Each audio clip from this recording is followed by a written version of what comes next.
Sup everybody, welcome to the Saturday stream. As I've been asked by some people to react to this certain video, I finally decided that we're gonna go ahead and take a look.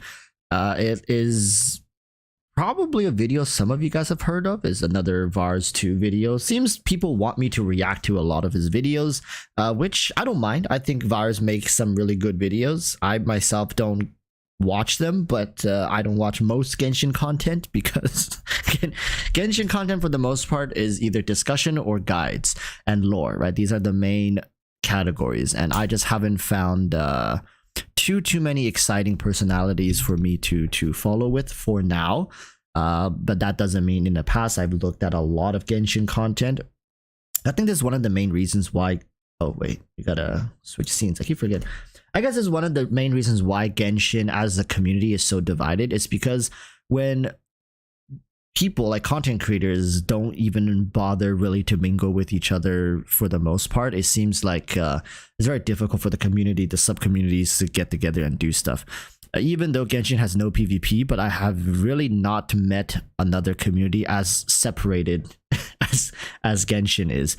Honestly, in my opinion, I think the PvP communities for the most part is more tightly knitted together in certain games, because everybody's trying to figure out what's good, what's the best option, because it's a highly competitive space. So people always discuss, right? Like, okay, this is better, that's better. There's a lot more spreadsheets, there's a lot more information, and people kind of follow through and okay, this is the best way to kind of do this, and everybody just follows that meta.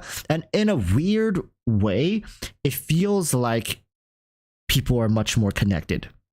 Whereas Genshin, because it's whatever, there's no competition whatsoever, people can play however they want, which in one way, yeah, it gives the players more power, I guess, to play freely, but at the same time it divides the community in a way where when somebody is trying to start a conversation or somebody is in the middle of a conversation discussing things, there will always be somebody who comes in and attack the person because they're like, oh, like whatever, who cares, nobody cares, right? So they invalidate other people's care for the game and for tryharding because it doesn't matter in this game, right?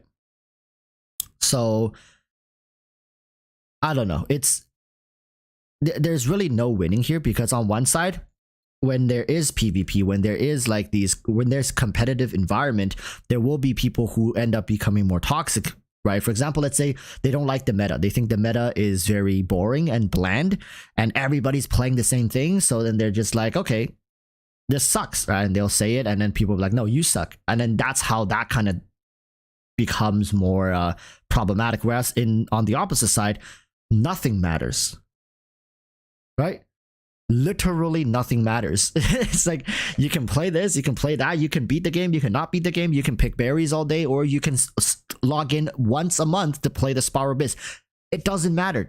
Nothing matters, right? It's your account. It doesn't affect anything else. It's like when we talk about meta, like people just throw meta out the window for the most part in Genshin Impact. It's like, who cares? Right?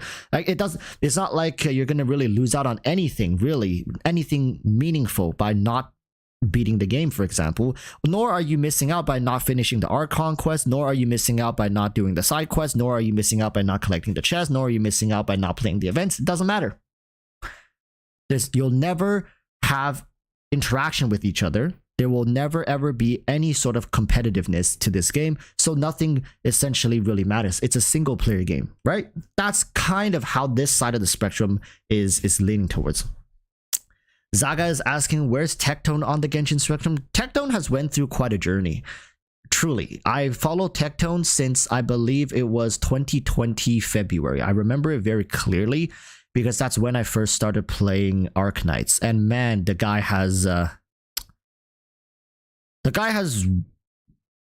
like, I don't even know how to put this. Like, Tectone went through a whole journey in the last 3 years. It's only been 3 years. It feels like I've known the guy for 10 years, but like he's been through so much weird, like controversy, drama. He's changed games like twice now. He's going more like what's it now? He's going more like Asmongold type commentary vibe now. I don't know. Tectone is mostly a personality. Okay, so that's my best way of summing it up. his content has never really been about education, has never really been about lore, or really pertains to the game that he's playing. People watch Tectone because he's Tectone, if that makes sense, right? You cannot emulate Tectone's content because his content is himself. People are watching him for how he reacts to certain things. So it was the same for Arknights. People wanted to see, oh, what does Tectone think of this new unit? He was the same in Genshin Impact. People were like, okay, what does Tectone think of this new unit, or this new thing, or this, that, whatever. And I really enjoyed watching his content back when I was playing Arknights. I don't know. It was always just interesting. Okay, I want, like what I was saying, I wonder what Tectone thinks of this new unit coming out. I wonder what Tectone thinks of this new game mode that's coming out. I wonder what Tectone thinks of this new patch that's about to get released soon. I wonder what you guys get the point, right? But nowadays but without the common interest tying us together, then you start losing touch with Tectone, because now he doesn't talk about Genshin Impact. The stuff he talks about this one day, he talks about that the next day. You don't know what he's talking about. He's talking about all this random stuff, and maybe one day he'll talk about something that you have a common interest in, and be like, oh, I wonder what Tectone thinks. But that's always how it is, and that's how it always will be for Tectone. So that's the kind of that's where he fits on this spectrum. He's a personality channel. He's like Twanto.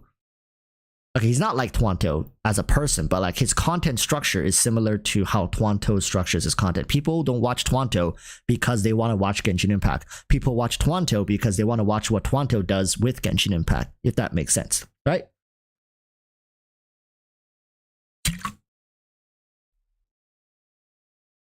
So yeah, those, I would say those are kind of like discussion channels. Entertainment. It's like entertainment, discussion, guides, lore. The big four spectrum, I guess. Entertainment, discussion, commentary, and then educational, and what was the last one? Lore. Like lore. So these are like the four categories.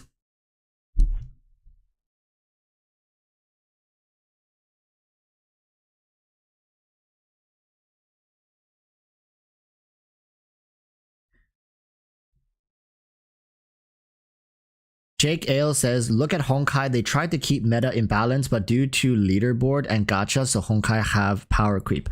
Yeah, so when it comes to meta games and competition, usually they're driven by power creeping and basically needing people to pull for new characters. But HoYoverse through Genshin Impact has realized you don't really need a meta and competition to keep people pulling for new characters. You just need a supportive community. So whatever you can do to harbor a very supportive community, and I say supportive not to each other, but to Genshin as a brand, right? Brand loyalty is very important in terms of getting people to open their wallets. So when it comes to Genshin Impact, even though polling for new characters doesn't benefit anything in terms of competitiveness, but it benefits yourself and your account. And at the end of the day, because Genshin has such a rich network of community, so it kind of feels like you're still connected with other people. So you polling for Nahida has value because your friends would be like, wow, congratulations. People online would be like, wow, congratulations. Other people are like weirdly cares about how your account ends up. You know what do you guys know what I'm saying? Like, it's a really awkward feeling, because not awkward, it's a very interesting feeling, because when you poll for Nahida and you get her and won your 50-50, if you have a community of people that you talk to about Genshin Impact, they will congratulate you. They will be like, yo, dude, congrats. Yo, that's huge. Right? And it feels like you're not alone, but really you are alone in Genshin Impact. Whereas the other games, you have guilds, you have like the other things like, oh, look, I just got this, and all your guild mates will congratulate you, and now you can hit for more damage during clan wars or like tournaments or PvP or whatever, right? And that's how you get rewarded in those other games. Whereas Genshin, it really is reliant on like your sub community and also other people to help you feel good.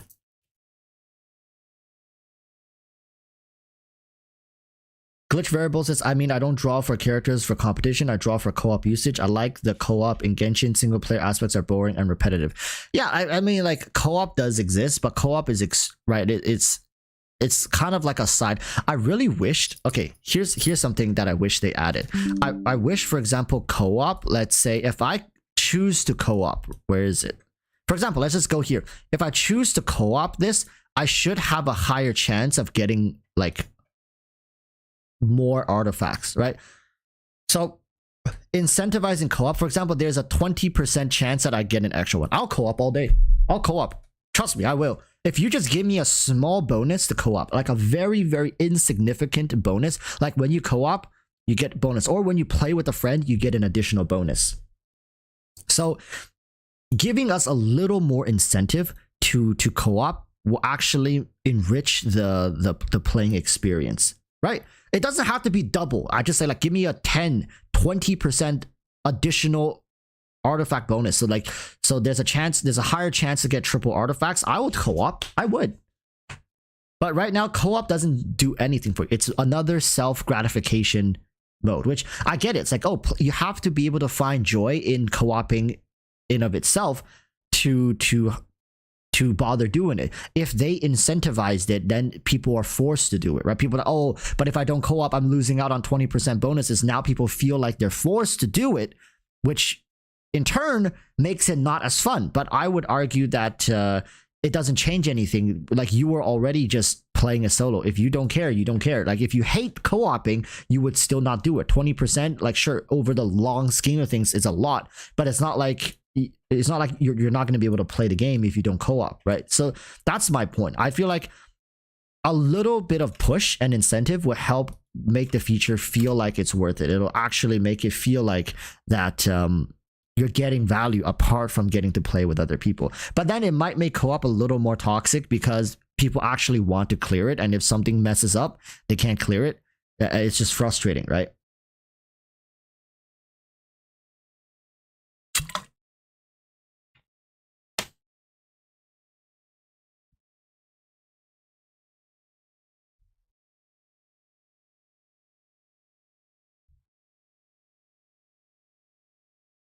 JakeL says, like you said before, MiHoYo don't want community to stay connected. Yeah, yeah, that's exactly what I said. And the reason was because it's easier to conquer us when we're divided. It's easier to make us do what HoYoverse wants us to do when we're all divided and in separate sub communities, right? That's just how it's always been. I get it. I get why, but seeing it in action and seeing, like, trust me, I don't get upset at Genshin about, like, for the same reasons, for example, Tectone and MTash do. I get upset the fact that HoYoverse is using so many of these, like, manipulative tactics to control us, when honestly they don't need to do all this stuff to keep it. I understand from their perspective, it's like, it's much easier to just manipulate us to get what they want, but they should have a little more faith in their communities. If they just had a little more faith in their community, I'm sure this game would be much more supported by its community, as well as still remaining profitable. But I understand them not wanting to take that risk. It's just easier to use these market manipulation tricks to get people to do what they want, as opposed to actually, you know, incentivizing it through in-game features and stuff like that.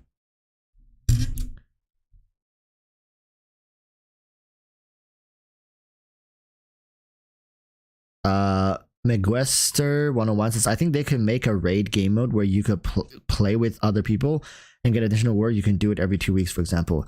They don't want to make more features like that in the game because the HoYoverse has data that shows that Spyro Biz is not touched by the majority of the player base. Most people don't even play Spyro Biz. So if they're not even doing Spyro Biz, what makes HoYoverse think that they're gonna do the other one, right?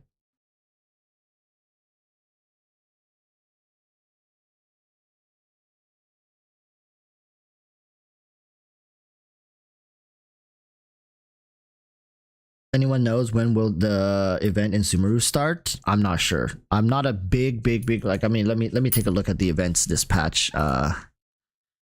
So Brewing Developments. Oh, you meet a certain strange student by the wall of Southwest, test some kind of mysterious creation. Interesting. But is it really interesting? Hangout events, right. Girdle of the Sands. Oh look, fishing. I'm not sure. I haven't done any of the events yet.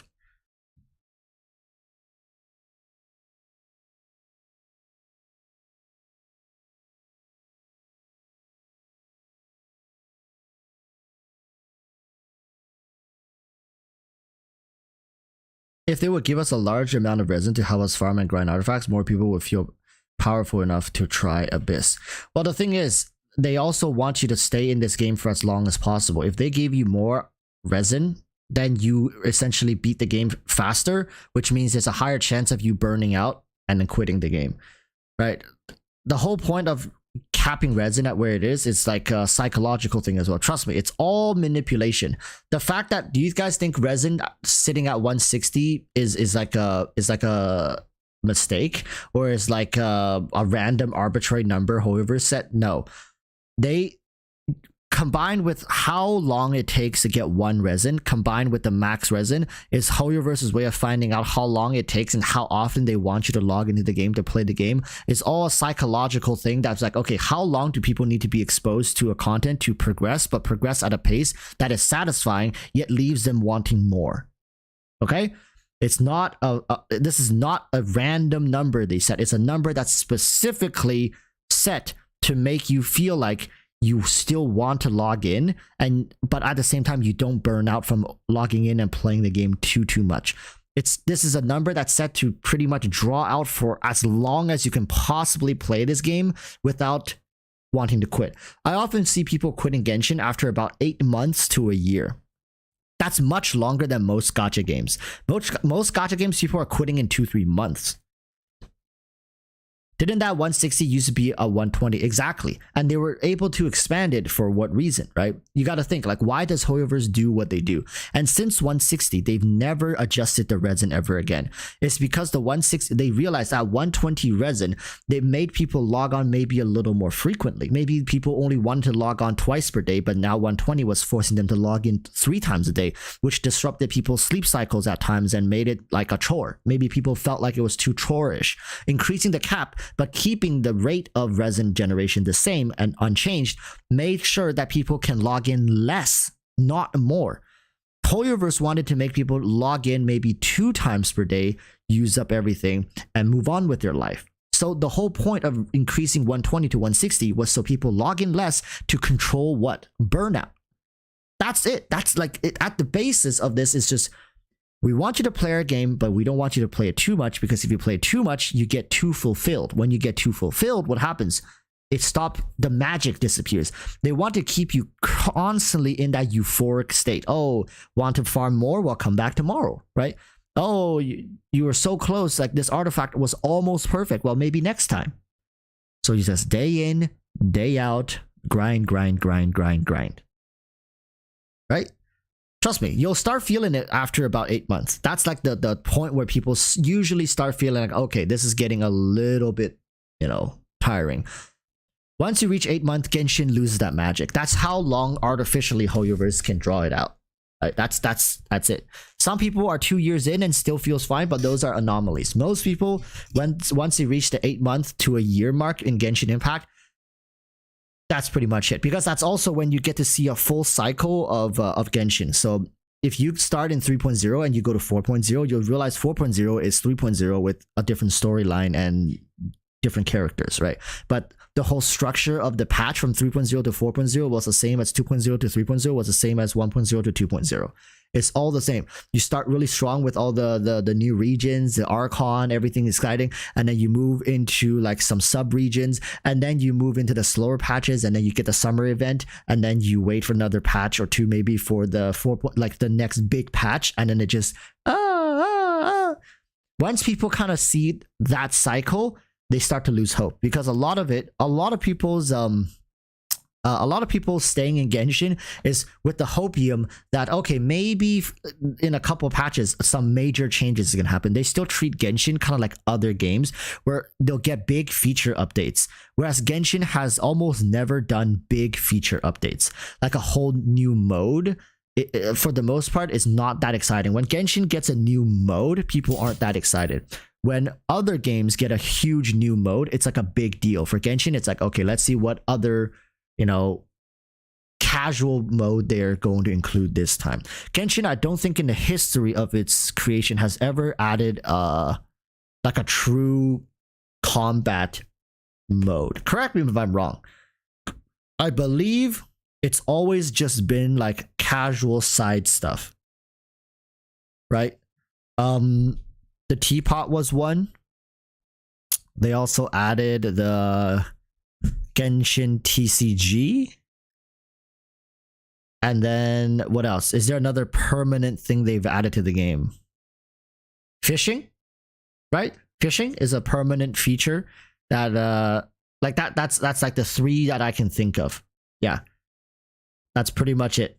So none of it is combat focused. So whenever Genshin gets a big feature update, nobody really is that excited. Right. So this, like, it's not a coincidence as well that Hoyoverse has not released any permanent combat focused game mode, because Genshin's main fan base, believe it or not, is like they don't want combat.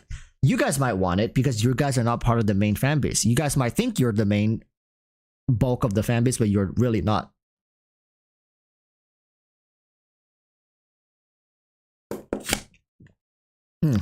Pepsi.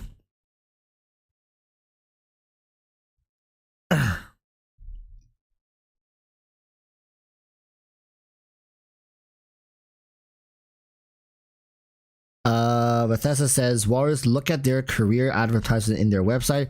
They're advertising a data scientist position and they listed what they will do with the data. Yeah. Hoyoverse needs more data scientists. They need people to analyze, because you guys have no idea how much data Hoyoverse is collecting in the game. They'll know specifically how many times a player has picked up a mint, right? They'll know specifically what you do in the game, what's your preference of the game is. They need to figure out and they need to analyze certain behavior patterns so they can better tune the game and its development towards keeping you attached. They want to keep people attached to Genshin for as long as possible. We need to infiltrate Hoyoverse with a data scientist that just tells Hoyoverse, like, you know what? You guys should make some permanent combat content. We need to straight up lie to them. Like, that'll get people playing the game more. Although that person will get fired immediately after the feature gets rolled out, because Hoyoverse will realize less than 10% of the people are actively playing this new mode. And Hoyoverse realize, wait a freaking minute. We kind of got scammed, didn't we? But that brother will go down a hero. I swear to God, if we can just infiltrate them and have the data scientists tell Hoyoverse, hey, you need to make a permanent game mode that is combat focused, and Hoyoverse does it. We need to erect a shrine. We need to erect a freaking bronze statue of this data scientist if they're able to do that. Anything you said on your April Fool's video would be valid. Yeah, but that's why it's an April Fool's video, because it'll never happen.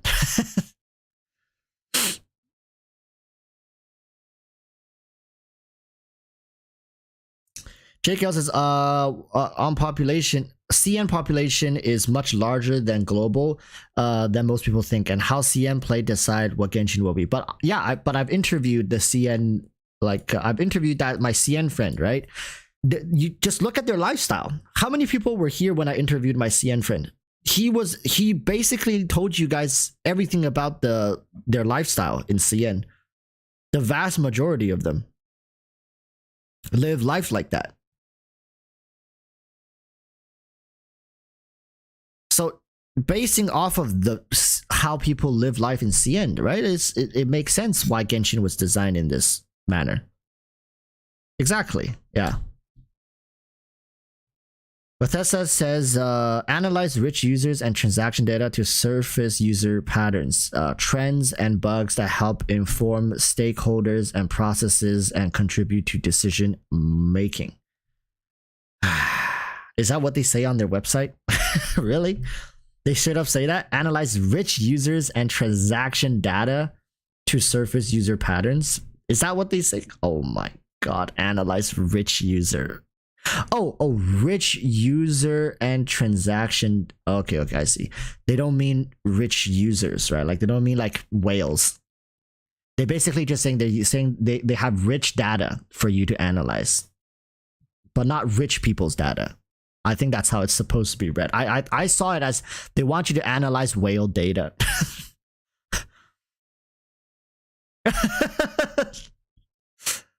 I was like, damn, they're not even hiding it anymore at that point, but they mean, oh, analyze our enriched pool of database to okay, that makes a lot more sense.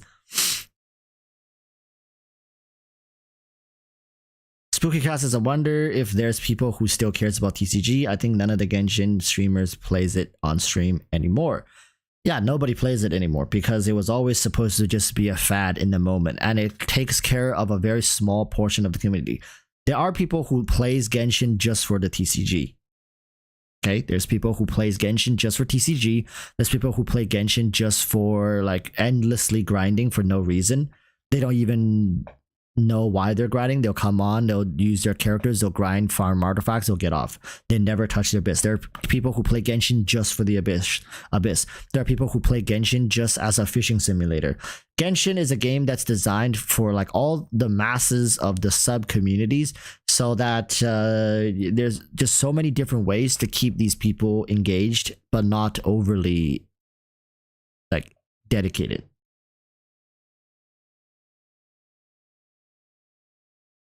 I play Genshin for the chopping wood. Yeah, people play Genshin for the teapot. I used to know people who strictly play Genshin just for the teapot. I trust me, I did. There were people who never touched the abyss once, but their teapot looked like a different game. Like they designed an entire like architectural.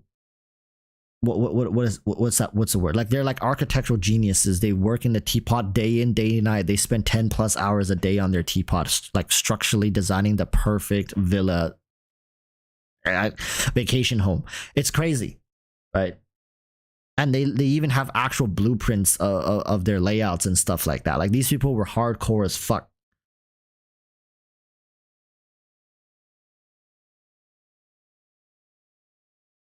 Those people are Kaveh mains. Yeah.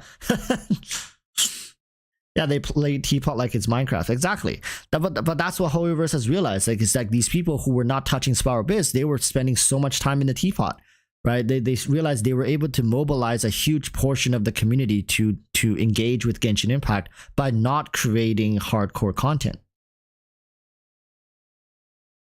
Jerome says, I've seen some teapots on YouTube that makes me go, damn. Yeah, that's the point.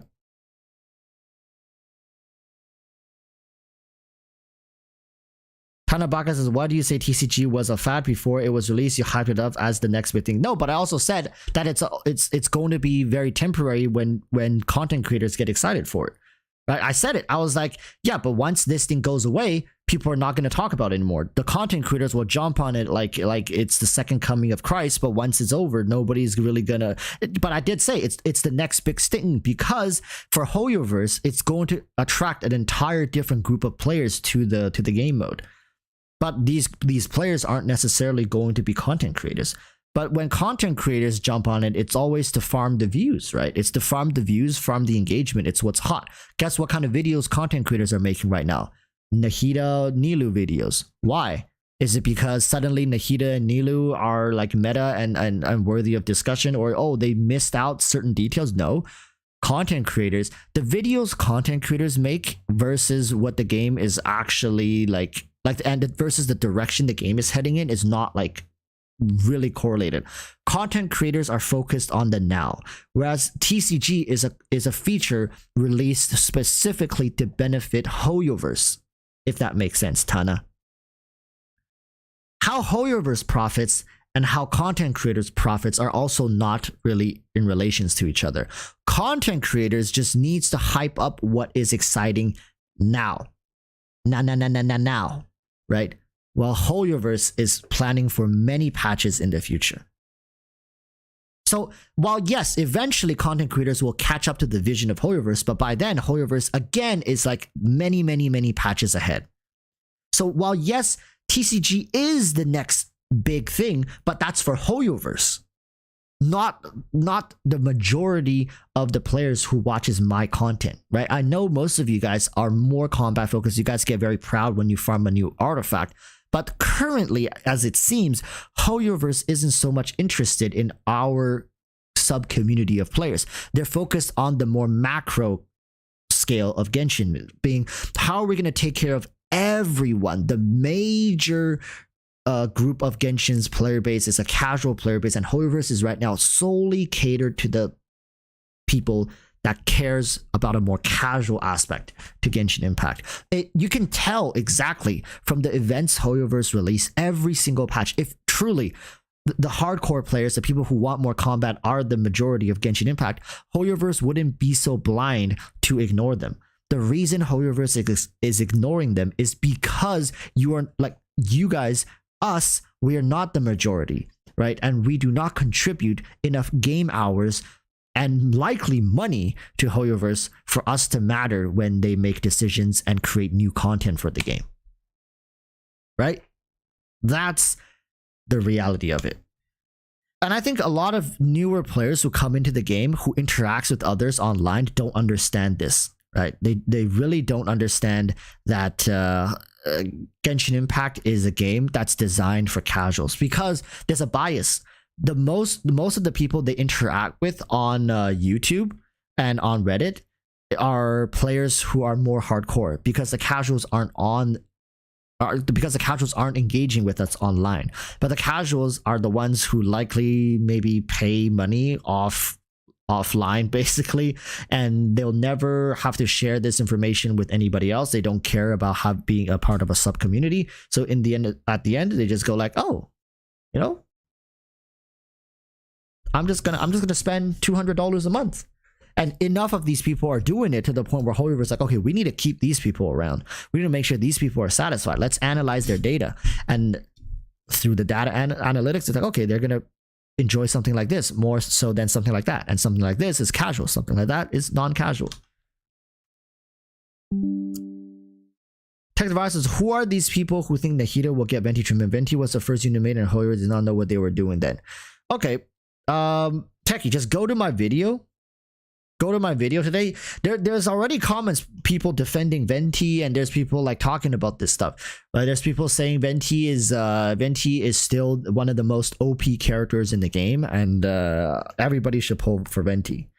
People are like, oh, like content creators are pushing Venti away from these players who really need Venti in their account. I'm like, need Venti for what? For what? I was like, wait, what do you mean? They're like, I even had to come. I responded to the comment. I don't know if they responded, but I'm just like, what are you talking about?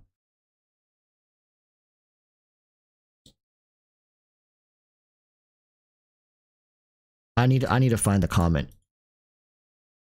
It's crazy. That's what I'm telling you guys. Like, not everybody lives in reality, right? Some of them are living a whole different reality from us. I don't know, like they're like Venti, they specifically, I remember they said it in their comments, like Venti is still one of the most OP units in the game when it comes to grouping mobs or something like that. And I'm just like, yeah, but oh, I think I found it. I responded to them.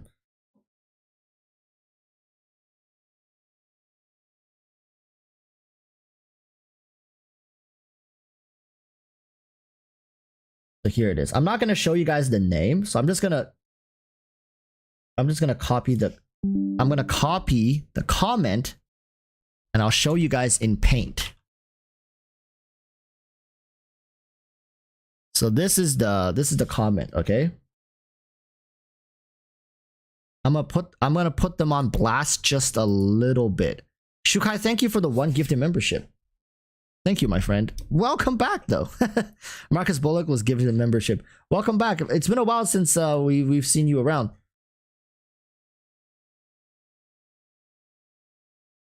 But okay, here's the comment. So this is what they said, okay? People just repeat what they've heard endlessly without even thinking. So apparently he says people are not thinking. This guy literally says, I think Venti CC should still work against large enemies, but just not as well. And then he says, lol, that's already the case since the weight rebalance of Samurai in 2.1. Venti was nerfed for basically one patch, right? He's saying Venti was nerfed for just one patch. Just one patch, it was bad. So, but people still think he got blasted out of the meta. So by this, he's implying that Venti is still in the meta. He's not out of the meta. Venti is in the meta right now, but people think he's out. So his CC never worked on bosses, and floor 12 is just bosses. Venti is exactly as good as he always was. There's just more bosses now. Still destroys overworld domains, events, and floors 1 to 11. Most people don't even play Abyss, let alone 30 star it, and content creators actually tell their viewers to skip one of the single most OP characters outside of bossing. Right? So his entire, like, I get what he's saying. He's basically saying is, we're not highlighting Venti's strong suit. Instead, we keep talking about the fact that he's bad when he's not. It's just Abyss is catered to non-Venti content, which is just his roundabout way of saying exactly what I said. It's like, Venti is good when you let him do what he does, but Hoyoverse does not let him do what he does. Hoyoverse does not let Venti's strength shine, because when Venti's strength shines, everything else becomes like irrelevant, right?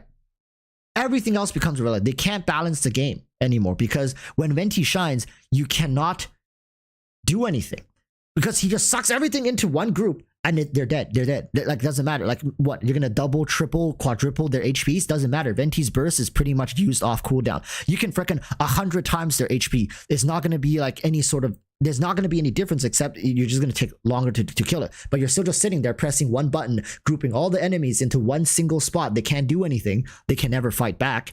They just sit in his vortex. You can make them invincible. That doesn't change anything. He just sucks them up, and there's no engaging gameplay. He just sucks all of them into one place. You freeze them. Game's over. There's no like what are you gonna do? How are you gonna balance that? Right? Where is the balance in that? If you let Venti group enemies, then Morgana is an unbalanceable composition. Right?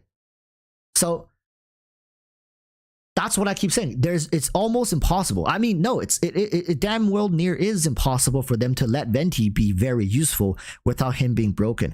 Venti is either utterly broken or useless, because that's how the character was designed.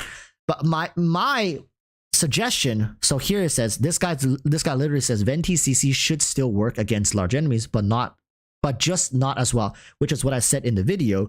My point is, when it comes to bigger monsters, and I responded to this comment saying, what I mean is, when it comes to bigger monsters, they should be stuck in place. So think about it like this.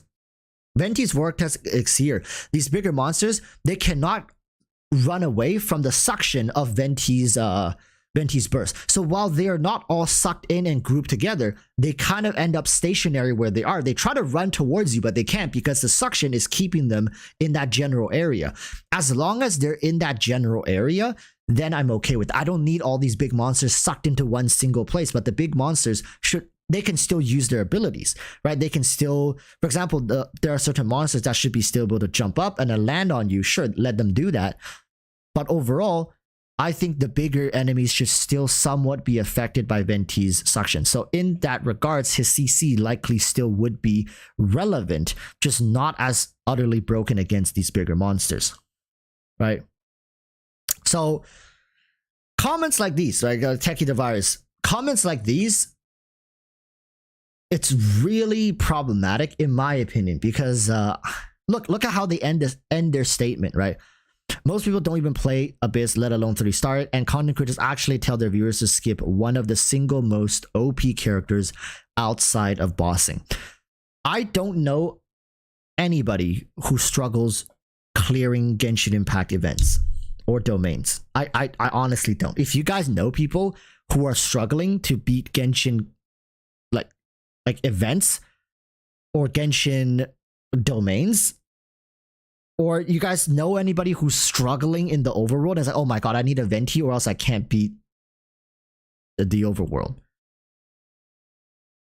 I don't know any of these people. I don't. Even newer players that that ask me questions have never once asked me about events.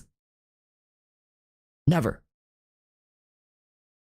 Right? Like, I get people DMing me about questions, but I've never gotten a question like, Walrus, how can I beat this event? I'm struggling so hard. Or, Walrus, I'm stuck in the overworld. I can't progress anymore. I need help. Or, Walrus, I can't beat this domain. Like, I keep dying.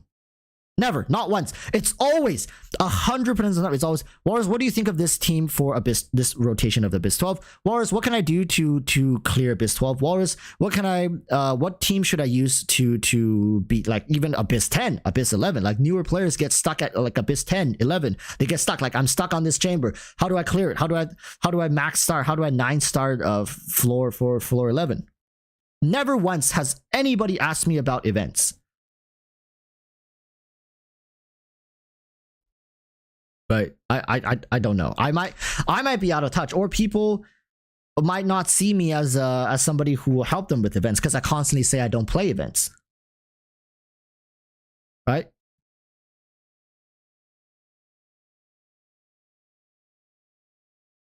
So I don't know.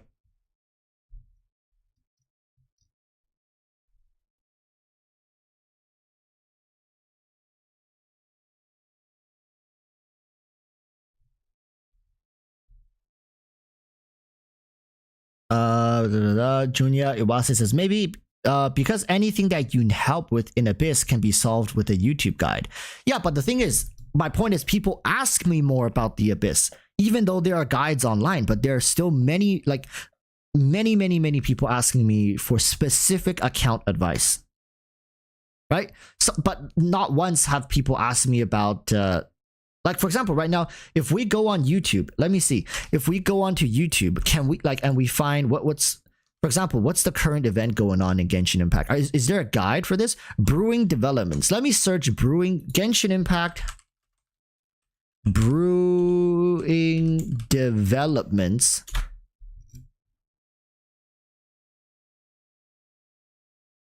Like, these are the videos that pop up. Like, Brewing Developments, Genshin Impact, or like guide, like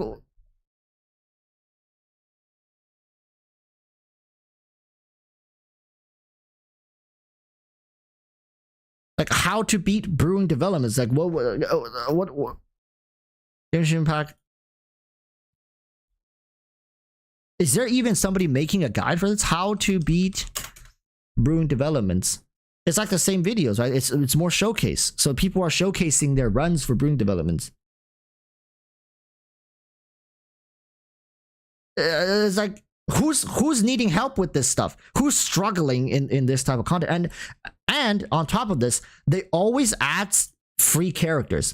When it comes to these events, I realize they always give you trial characters to use. So they don't even care if you pull for it yourself. If you don't have it, they'll give you one to use.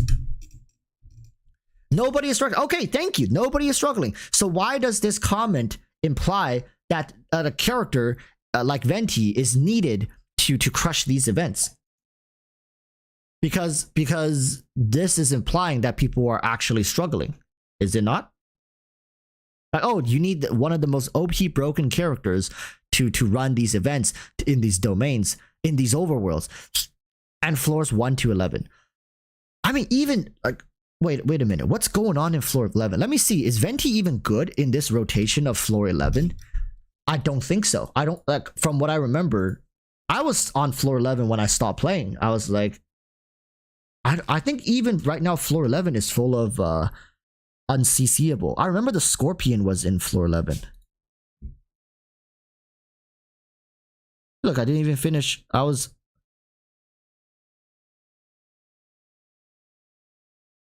Doesn't really work here, but second half, maybe. Like, look, these. Oh, this is floor 12. I'm like, I don't think Venti can CC these two things. Can he? This might work. I don't know though. I don't know if Venti can CC these monsters. Definitely not these two. Like, Venti just, like, you have to swap him out for the last chamber. I think he can work here. This one, I'm pretty sure Venti works. I'm not sure about the Hydro stuff. Yeah, Hydro Minimum not. So starting from Chamber 2 already, Venti doesn't. Like, even Chamber 11 nowadays is starting to move away from Venti. There was a time when Chamber 11, like, I remember when they have the thing you need to protect. Do you guys remember that?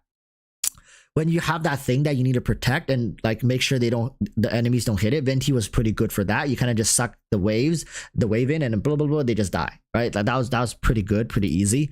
But since that stopped appearing in Abyss, Venti, even in Chamber 11, I mean, even in Floor 11, it was kind of awkward. Yeah, so it's like I don't know what these people. Ooh. Almost forgot to claim my rewards. I don't know what these people are talking about. I swear that we're not playing the same game when it comes to the claimer. When does Abyss reset? Maybe I should do it today or tomorrow. Does it say how many more days left? Oh. 6 hours. Oh, I should do the Abyss. Okay, maybe we'll do the Abyss later. Let's react to the video and we'll come back and do the Abyss. This is the video people wanted me to react on. Do Venti Abyss, please. I don't want to struggle. I don't hate myself that much. I don't hate myself that much, people. Please. Have mercy. It's to show proof. It's to show proof that I think that's just Venti slander. Alright, let's take a look. The problem with bosses in Genshin Impact. Haven't really watched this one yet, so we'll see it together. The foundation of every video game goes as follows. There is a goal the player has to achieve, imposed either from the game itself or created by their own imagination, and there's an obstacle or adversary that's designed to try and stop you from achieving said goal. That's the basic gist of a video game. You want to go from point A to point B, and there's some external factor that gets in your way. For most games, that comes in the form of enemies, the nameless mooks. Oh my god, he plays Nikke! Then of course, the game he plays Nikke for something of value, or represent a milestone or checkpoint in your progression, referred to as bosses. Structurally, they require more effort, resources, manpower, and planning to take down. In RPG games, well-designed bosses that are challenging, engaging, and rewarding are the cornerstone of any successful title, and the objective is to find that healthy middle ground between challenging yet beatable for the most satisfying experience. If a boss ends up becoming too powerful or tedious, that can work against the player's experience by making it feel like a chore or element of frustration more than something to overcome. If a boss ends up becoming too trivial, that can also have adverse effects, such as not providing a sense of gratification or enjoyment for the player. As the thumbnail of the video suggests, I want to talk about Genshin Impact's bosses and discuss a few criticisms I have about them. While we're on the subject of combat though, I want to give a special announcement. This video is brought to you by the new Higan Eruto. Chances are, if you're a big-time Genshin follower, you may bosses. Genshin's bosses follow a creed very reminiscent of bosses in MMOs, specific locations on the map that you go to in order to take them on. With almost every new version, hey, look, he also has full resin. Looks like it's not just me. There's a new boss, and the incentive of each one is the character ascension material they drop. You have two standard types, normal bosses and weekly bosses. Normal bosses are persistent entities, remaining in a set area on the map and activating when a player steps into the ring, so to speak. When defeated, they spawn a Trance Blossom, costing 40 resin to open in exchange for a variety of goods like artifacts, elemental stones, and ascension materials to name a few. Typically, whatever ascension material a character requires is associated with the boss in the region they hail from. Zhongli's personal material comes from the Geohypostasis in Liyue, Diluc's personal material belongs to the Pyroregis line in Mondstadt, so on and so forth. Exceptions apply of course, like Mika who has a boss in Sumeru, but you get the idea. A number of bosses in Genshin serve as the keystone of their respective areas, and are for the most part the biggest reason the player would want to investigate and explore their region in the first place, which I think is a nice touch as it adds geographical significance. Okay, this is a thing I've talked about in the past as well, is that, and not just me, a lot of people have talked about this, is these bosses only matter when you need to build these characters. If you don't need to build these characters, these bosses become completely irrelevant to the game. Right. So, yeah. Significance to exploring every area, even the ones that aren't required to be explored fully in the Archon quest. For normal bosses, you're expected to fight them a number of times. Seeing as they're the only means of acquiring character ascension materials, the game implicitly mandates you to unlock every single one, and if you have the wherewithal to possess every character, you'll eventually have to face all of them to max out all your units. With your normal enemies like the Hilichurls, treasure hoarders, and slimes being extremely easy to take down, bosses were and still are the only main challenge you have in the game outside of Spiral Abyss. Every world boss takes Which Venti has absolutely no authority over, by the way, just saying. Just adding salt to the wound for Venti. Takes place in a wide open circular arena, and every boss has a gimmick to them that either renders them immune to attack until you do something, or follows a set rotation of attacks before giving you the opportunity to strike back. With them being divided into elements as well, reactions and type matchups greatly influence their threat level. For example, when fighting the Pyro-Hypostasis and Regisvine, it's implied you'll want to field a team around Hydro. Against Cryo, you want a team of Pyro, stuff like that. Back in version 1, they tried to keep bosses very elementary just to give players a taste of what to expect. When you look at the Cryo Regisvine compared to the newest Regisvine being Electro, the latter is a bit more sophisticated in mechanics, even if they share the same weak point. Same goes for non-duplicate bosses. The Golden Wolflord and Thunder Manifestation were initially way more challenging to take down than the Oceanid, and it got even more challenging when Sumeru brought us the Tomb Guard and the Cetic Weenut. At least I think that's called the Weenut. The weekly bosses echo the same trend. Dvalin and Andrias are far easier to beat than Scaramouche and Shogun, but that's to account for the fact we've been playing the game a lot longer and are more equipped to handle more challenging content. Now, I don't know about you guys, but even after talking about the growing difficulty and complexity of bosses, there's a problem with them. Or rather several problems with them. Bluntly speaking, Genshin's boss He says Raiden is more difficult, and then he shows a clip of somebody just like one cycling her with literally holding down one button for input, holding down your left click, even though Raiden is more like Raiden is far more difficult to beat, and it's like let me just hold down one button to beat her. Bosses are both too easy and meaningless, even the new ones. This probably isn't a hot take, as I'm sure many of you share the same opinion, but after I would say the 6-month point when we all maxed out our world levels, these bosses feel just as trivial as any random Hilichurl but with extra steps, and it sort of puts a damper on the game's experience. As mentioned at the start of the video, bosses in a game are meant to serve as a checkpoint or milestone of sorts. They represent a momentous occasion for the player before they advance to the next step in their adventure. Pokemon, for example, illustrates this via their gym leaders and eventually the Elite Four, while implementing a few non-sequential bosses like the leader of the evil organization running amok in that region. Even though Pokemon is relatively easy, there's an imposed degree of challenge, usually in the form of their Pokemon's levels. No matter how skilled you are at the game, you still have to work towards making your team strong enough to take on whatever gym is next in line.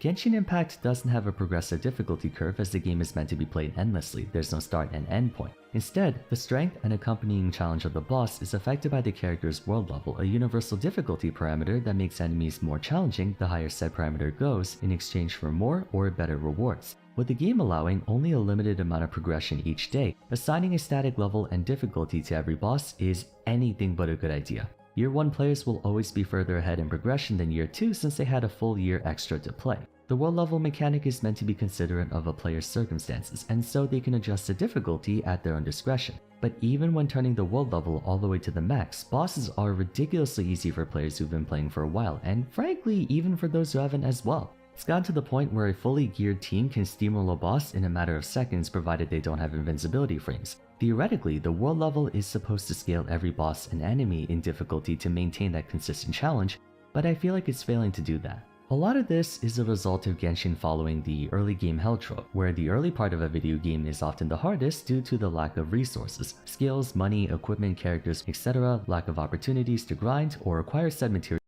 Well, okay, so to take a quick pause, sorry to interrupt you guys, because I need to talk about this point.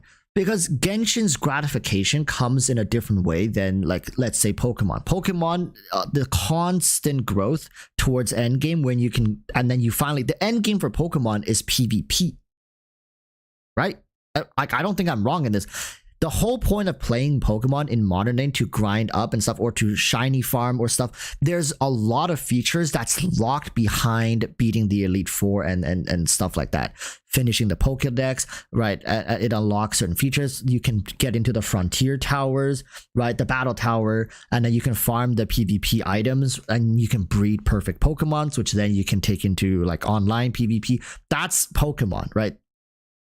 Yes, the progression of Pokemon is different from Genshin Impact, but the way people get gratification from Pokemon is very different from Genshin.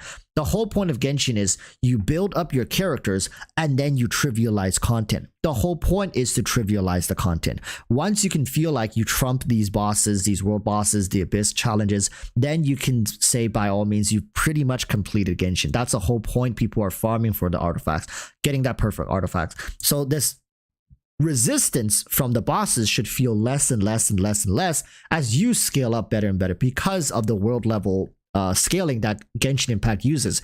It's always proportional, but you are not growing in proportion to the difficulty spikes, right? So ultimately, you should be able to just one-shot everything. And that's basically what Genshin Impact builds you up to do. Is that a design flaw? I don't know. So let's hear what else Varus has to say about this. Materials and lack of experience with the game's mechanics. Then towards the mid to late game, the rate at which the player improves in strength begins to outpace the rate at which content gets more difficult. That being said, the game should still try its best to match a player's rate of progression as closely as possible for them to stay challenged and motivated. This is where Genshin fell short. They release new bosses almost every version, and yet each one of them feels as easy to one-shot as the ones that came before, often resulting in whatever unique mechanics or phases that boss may have to not even occur since they die so fast. The unfortunate part is that a noticeable amount of thought is put into these bosses, and yet all of that is made irrelevant because you can power through them with stats and big damage. There are so many ways to amplify your team's DPS and survivability that floor 12 chamber 3 enemies, which are level 100, can be cleared in under 60 seconds if you have the right team, which has me convinced even if they added a floor 13 with level 110 enemies, we would still be able to run through them with a team of 90s just because the means to complete the game's content are far more advanced than the content itself, when it really should be the other way around, or at the very least evened out. Does that mean the solution to bosses being too easy is to increase the world level? In the short term, yes, adding a higher world level will certainly make the boss more challenging and therefore make the players actually think. But remember, there has to be an accompanying reward for that difficulty. You can't make something hard just for the sake of being hard. There has to be a benefit. Genshin does not take advantage of this enough. Drops are effectively guaranteed and kind of generic. There is a chance you might get more drops, but there's no real incentive to fight a boss outside of just having to level up your character, but once you do, there's no significance to them anymore. Usually in MMOs or other RPGs, the whole reason you want to fight a boss is for items, money, and most importantly, their exclusive rare drops, whatever that may be. But in Genshin, there's no practical incentive to fight a boss once you exhaust the need for their ascension materials. That also applies to weekly bosses. Once you max all your character's talents, you never have to fight them again, because none of them drop weapons. This is a very good point.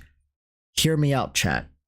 They should make certain weekly bosses drop a specific set of artifacts. And this set of artifacts should be one tier even above our current set. Like current tier of artifacts. And only these weekly bosses will drop it. And it's not even guaranteed. Okay? And then people will farm the living daylights out of them. Every week, you can bet people will come back and kill these bosses.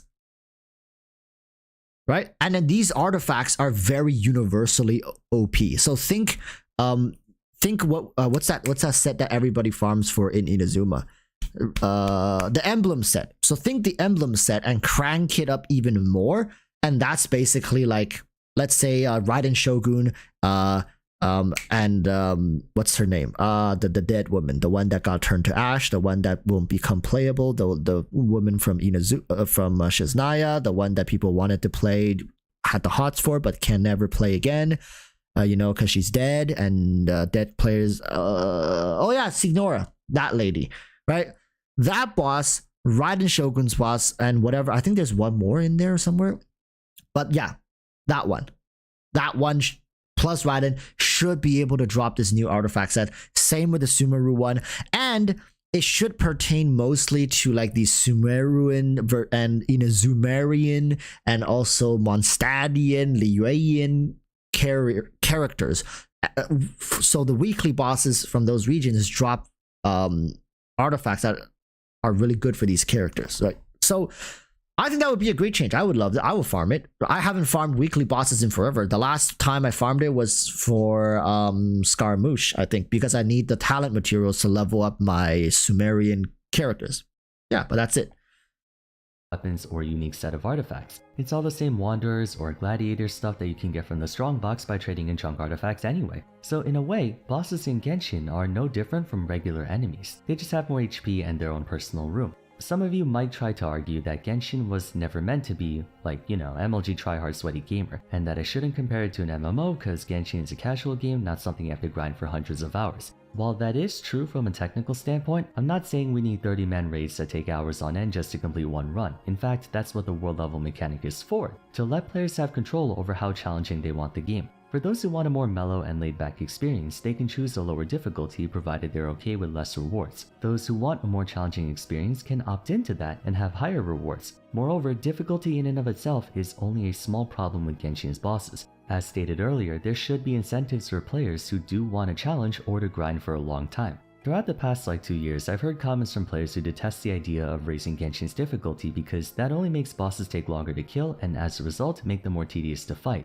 But that's only because there's nothing to strive for besides leveling materials, nothing that encourages you to take on a boss or adds excitement to it. Fighting them wouldn't feel like a chore if there was something, anything you could work towards. And besides, So Vars is basically highlighting the voice of the minority. He's saying that there's nothing more exciting to do apart from like XYZ, when in fact there is something more exciting to do for the majority of players, which is, I said it earlier. You guys don't believe me. I like, because it's very difficult to find these people, but it's because they're not online, right? Like the people who only plays TCG or play predominantly TCG, or people who play very casually and farm all the events just to pull for, I don't know, a C6 Layla. Like they main C6 Layla, like that's who they main. Like you guys wouldn't believe the sheer number of players that plays this game in a very casual manner. And Vars is highlighting this for the minority of players who want more difficulty, who wants more meaning, who wants to spend more time playing Genshin Impact. Remember, this comes from a good place. People want to play this game more. It's just there is no way to play the game more. You can't do it. Because he also highlighted you need a reason. Right? You can't just kill bosses for the sake of killing bosses when you don't need the material, when you don't, and also like you need to spend resin to open its rewards, right? So even if you said like, oh well, why don't you just go kill bosses for fun? Well, you can't kill bosses for fun because it's not fun to just kill bosses for no reason. There has to be a purpose. Even in Pokemon, when you kill things, you get a meaningful amount of experience. There are people who farm experience in Pokemon by killing the Elite Four over and over and over again, trying to get their Pokemon to level 100, right? For whatever reason, they want to go PvP or they like anything, any reason. But Genshin, you get such a minuscule amount of rewards, and you don't even get to claim those rewards until you open the freaking flower for 40 resin. So let's say you have a new character, but you want to level it up, but you don't have EXP books. We should let the fact that killing these bosses gives our entire group of characters a meaningful amount of HP. I mean, a meaningful amount of EXP without having to expend resin. That should be the bare minimum. So like, okay, I can go around the whole world of Teyvat and just kill all these like normal bosses. Just kill them all, and then eventually my character goes from level like I don't know, 80 to 90. I'll just farm my Yoimiya from level 80 to 90 by killing the normal bosses, and maybe it'll take like days to get from level 80 to 90, but I'm okay with that. I can spend here farming these normal bosses for 4 hours just leveling up my Yoimiya from level to 80 to 90 because I don't have EXP books. At the minimum, bosses should offer EXP, right? Minimum, but they don't. And okay, they do, but it's tied behind the opening the frickin' the flower, which is 40 resin, right? So it's like, then what the fuck? Right, Vars was correct. There's no purpose for people to even touch these bosses, and Hoyoverse should give us a reason other than to farm ascension materials than to touch these bosses. Refighting a boss doesn't always correlate to increased tedium if there's a big enough reason to do so. You can design the most aggravating, annoying, and unenjoyable boss fight in the world, but players will still willingly fight it if there's an item, weapon, or drop that makes it worth it. A game I used to play very often was Realm of the Mad God, and I would argue some of the most fun I've had was when Oryx 3 came out. The way bosses in that game work is that they're at the end of a dungeon, and when you kill the boss, they have a set of guaranteed drops, usually stat potions, and then a potential rare drop that comes in the form of a white bag. Since white bags are exceedingly rare, you can go half a dozen to a dozen runs without getting one, but players don't care. They will fight the boss 100 times over to get that specific drop, even if that boss takes 20 minutes to beat. When Oryx 3 first came out, I remember there was a guild that did 200 runs in the first month. Bear in mind, an optimized O3 run at the time took anywhere between 15 to 20 minutes. I should mention the rare white bag drops weren't necessarily better than the existing equipment. The game's normal tier 12 and 13 weapons were still more than enough to complete all of the game's content to this day, but the white bags added an extra incentive for a player to revisit that dungeon even after they've completed it, either for the sake of collective purposes or because min-maxers want to get as best in slot as humanly possible. The funny thing is, when O3 first came out, 99.99% of players lost more than they gained from that dungeon. Realm of the Mad God has a permadeath system, meaning if your character dies, it's effectively deleted and you have to make another one. The average player, I think, lost about 5 to 8 fully maxed characters before they cleared their first Oryx 3. But the challenge made it all the more gratifying when we finally took it down for the first time. Up until that point, dungeons were brain dead easy. Oryx 3 was hard, but not unbeatable. Genshin's bosses suffer from being both mind-numbingly easy and unfulfilling, which is why players see them as a chore. I know I'm a broken record with the whole hardcore versus casual debate, but I've said this before, I'll say it again. It's one thing to make a game designed to be casual and add casual constraints to it. It's another to make a game that's supposedly meant to be casual, but then have the same grind experience you would expect to see in a game for hardcores. If Genshin was meant to be a casual game, why even add stuff like artifacts or waste to upgrade characters in the first place? On a side note, I find the casual... The thing is, to answer that question, is because they need to capture a portion of the hardcore players, right? Just like how they make content in Genshin to capture people who want to fish and play card games, they need to capture a portion of players who want to be hardcore players. But just like people who fish, you don't have a very expansive fishing system. You can't dive underwater to spear fishes, right? You can't sail out into the middle of the ocean on a sailboat that you crafted and you farmed rare materials for, and your sailboat has an extra 5% speed bonus compared to other people. You get my point. Every single system in Genshin Impact is immature. It is underdeveloped. You can't fish like a hardcore. You can't play card games like a hardcore. You can't farm artifacts like a hardcore. You can't do anything like a hardcore. Nothing about Genshin is developed to the point where it's a fully matured system. All its systems are underdeveloped. And that's the point. I think people still don't understand. Genshin is casual not because it doesn't have an endgame or Abyss 13 or co-op Abyss or endless mode or guilds or raids or whatever. Genshin is casual on all fronts for all features, regardless of it's like a RPG hardcore RPG feature or it's like a casual feature. Even their casual features are casual. Okay? I don't think people understand this. Even their casual features are casual. Genshin is like the most casual experience. Like every aspect of Genshin is the most casual experience you can experience in any of these features, right? That's the true casualness about Genshin. So going forward, I hope people really understands just how casual of a game Genshin Impact is. Even the teapot is hella casual, right? Like, you guys think the teapot feature, like the home feature, is more advanced than other like dedicated, like for example, what's that game called? People were saying Animal Crossing, right? Animal Crossing, that's what you call hardcore.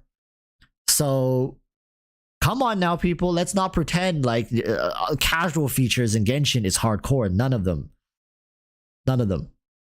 Versus hardcore thing to be completely asinine. They're not mutually exclusive. People argue against making Genshin more difficult because that would alienate the casual player base who either doesn't have the motivation, interest, or time to spend on a game. But that's based on the notion that casual players are turned off by challenge. Challenge is what makes a game fun. It's just that hardcore players require a greater challenge than casual ones, but that doesn't mean casual players don't want a challenge. By that logic, every casual player should only play Animal Crossing or Minecraft on peaceful mode. Even casual players stand to benefit from the game being challenging. That's the whole reason we play video games. And that's the thing, Genshin has no challenge, either in terms of difficulty or something to strive for. At its core, it's an action RPG. The quality of an action RPG lies in its combat systems and mechanics, which to its credit are fantastic, the characters, which aside from a few outliers is also fantastic, and most of all, the enemies and— What outliers, Vars? What outliers? Why won't you name the outliers? Vars? What outliers? What characters are not amazing? I dare you, I double dare you to name them. Sounds like he doesn't want the heat. He's like, from some outliers, which I will not name. goals to achieve. They nailed the first half of the equation but completely botched the second half. Action RPGs are nothing without meaningful challenge and meaningful reward. That's why a lot of players get bored of the game after finishing the latest quest, because there's legitimately nothing to do other than use up your resin and that's it. There's a few other nitpicks I can go over, like how I don't enjoy that every boss battle takes place in an open flat room like Sword Art Online, and how there's no real comprehensive strategy other than just spamming attacks. But I wanted to mostly focus on the two core problems. Bosses are too easy relative to how strong we can make our characters, and there's no worthwhile reason to keep fighting a boss once you finish upgrading your characters, giving players nothing to do besides sit and wait for the next update. Also, I feel like fixing those two problems would indirectly fix others too. In my video on the problem with weapons, I talked about how players who can't afford to pull for both the 5-star character and their weapons are shit out of luck. There are no 5-star weapons available in-game. Giving them to world bosses, or at the very least weekly ones, would not only solve the issue of free-to-play players having decent weapons, but also solve the issue of the lack of motivation to fight bosses. Increasing the difficulty of a boss could also give players a reason— No. You cannot give weapons to these bosses because that directly impacts HoYoverse's revenue. Okay? We can never ever in a million years suggest HoYoverse making a move that will hurt them financially. Yes, Techie caught on immediately.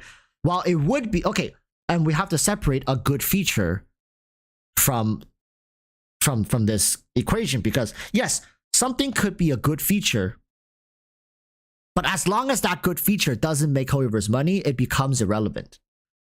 So I agree with Vars. So don't think that I'm disagreeing. I'm agreeing with Vars in that yes, it would be great for free-to-play to get that, but it'll never happen because that will directly hurt HoYoverse's pockets. Not like they're hurting for like an extra million or two, but if they could make an extra million or two, of course they would choose to make it. That's why I said a better addition would be artifacts, because artifacts right now are basically free, right? Like they're already free. So adding them to world bosses shouldn't be a problem. And it also gives people another artificial ceiling to aim for, which doesn't matter at all, but they'll still do it because it's something to do. You get my point? That's why adding a new artifact set, exclusive artifact set to these world bosses, then they should be like some of the best in slot artifacts in the game, making people farm an additional like half a year just to complete an OP set. Can you imagine how frustrating it is? You get like 2 to 3 pieces per week and you still have to roll the main stat and substat. Can you imagine how utterly frustrating it is to farm a complete set of this artifact to get the perfect main stat and substat? Yet as frustrating as it is, it's not anything new you have to do. You're doing it regardless, right? You're farming these world bosses, weeklies regardless. Now you just have something extra to look forward to. And after like half a year, you might have an entire set of this artifact, which is incredibly powerful. And even newer players starting into the game, you can give them advices like you should start farming the set that you need for the teams that you're constructing as early as possible, right?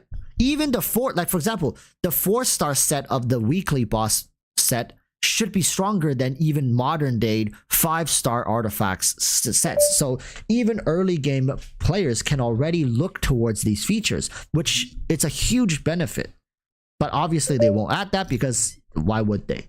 To want to play co-op. To my knowledge, a team of 4 players piloting one character each can do more damage than a single player with a team of 4 characters, as that's 4 on-fielders versus only 1. That accelerates how fast you can clear a boss, while also adding a reason to play co-op, which is a heavily underutilized function. It feels like a lapse in common sense to me. I don't understand why they choose to ignore this. But anyways, sorry for coming off a bit ranty in this video. As I was writing it, I started getting more and more tilted about the whole ordeal that it made me frustrated. But what are your thoughts on this? Do you think Genshin's bosses are fine as they are, or do you think they could benefit from these changes? Feel free to share in the comments down below. Aside from that, if you enjoyed the video, don't forget to give it a like and subscribe. Consider following me on Twitter at VarsVerum, joining my Discord server, and checking out my other discussion videos if you haven't yet. But for now, thanks so much for watching, and I'll see you again soon in the next one. Take care. See, Varus's heart is in the right place. That's why, like, I mostly agree with him. I think it's an absolute shame that Hoyoverse doesn't care more about like these features.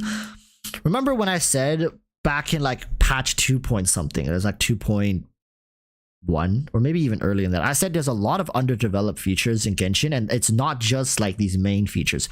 I kept going back to the thing. What's that thing called? You know, the item where it lets you use Venti's elemental skill.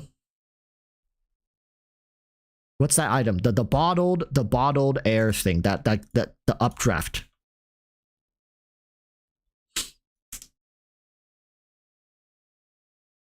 I don't remember what it's called, but if you guys remember that feature, how many people still actively uses that feature? Like, that's my point. Genshin has so many of these like interesting things that gets introduced into the game, and then people never use it after. Windcatcher, yeah.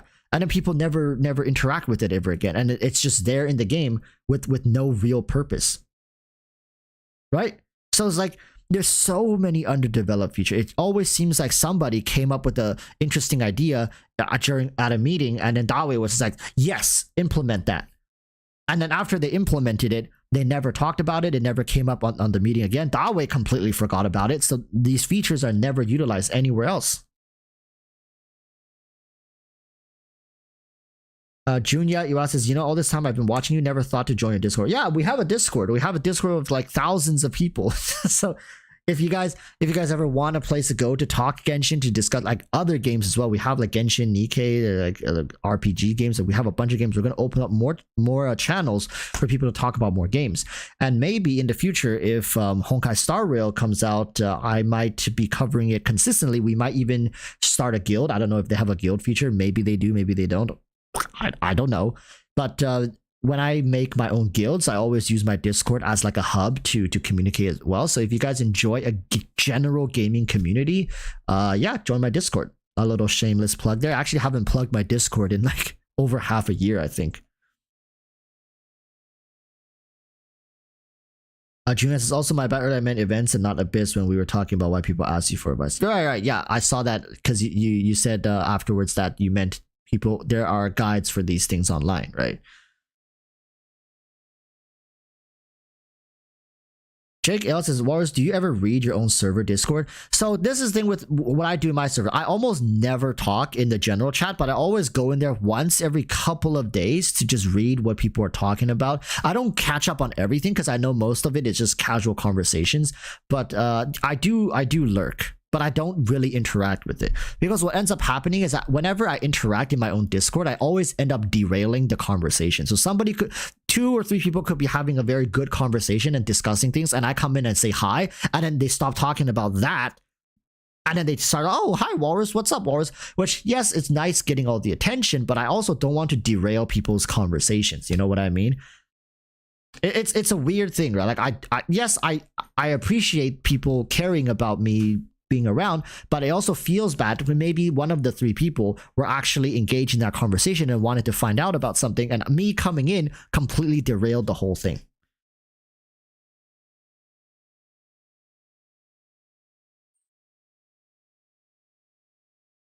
Tech the viruses, Warriors, why give OP artifacts and bosses when those artifact stats can be made into kits and sold as units? Well, the thing is, the amount of things they can make into kits and sold separately is technically, well, it's not endless, but it's so much that they won't have to worry about it.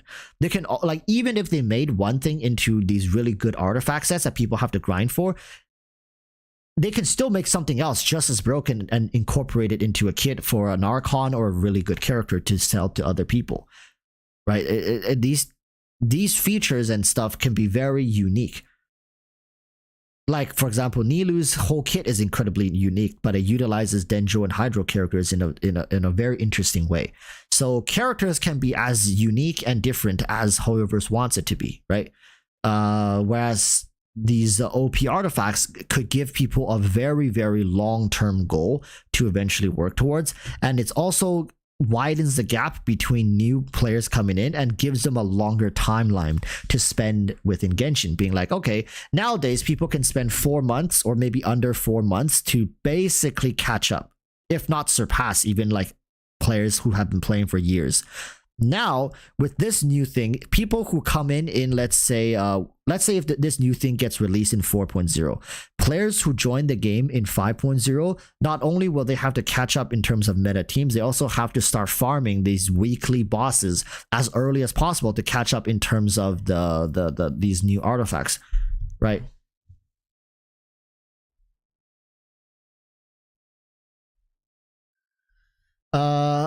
Alai Shaman says, other than bosses, what do you think of the idea of normal bots dropping artifact fodder like 3 and maybe 4 stars as an incentive to go around and kill them? Yeah, I think that would be a great addition.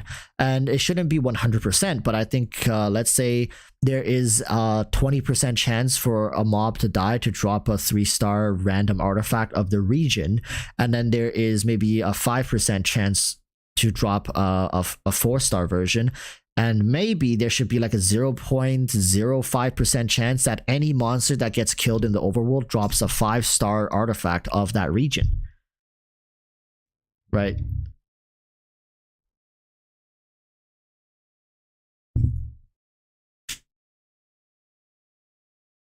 .5% chance? I said 0.05% chance. Think about it. How many monsters can you? It should happen once, like, or twice a week. Think about it. You cannot make it often enough to even drop 1 to 2 per day. That's too much. Yeah, it should be like a surprise once in a blue moon. Yeah, it should almost feel like it doesn't exist, but it exists just enough to make people feel like, because for the most part, you're not going to be farming these hilichurls to get a 5-star artifact. Getting a...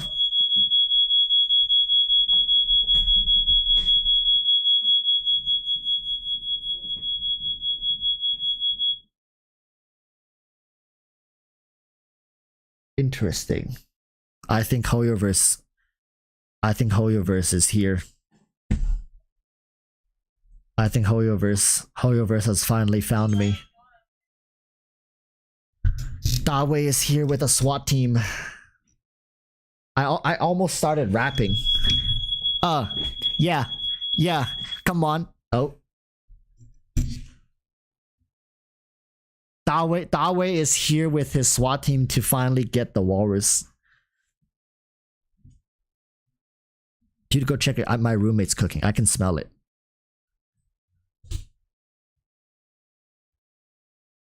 Vice farming gaming says, but it already exists. We already do get artifacts dropped from the Lima. No, I'm talking like all monsters. Even like monsters is on the side of the road.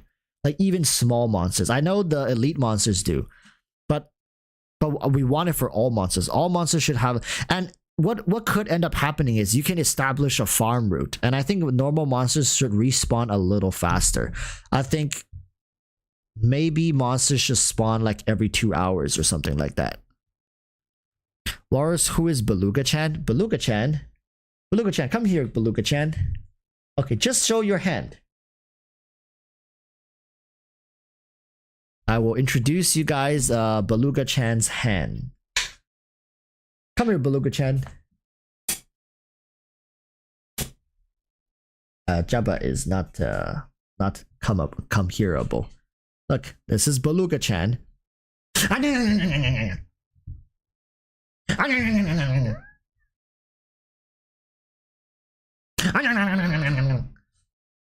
That is Beluga-chan.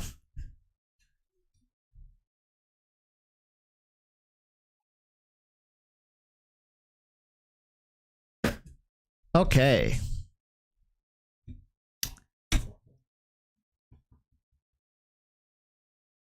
Why is her hand so cute? Is it? Let's see.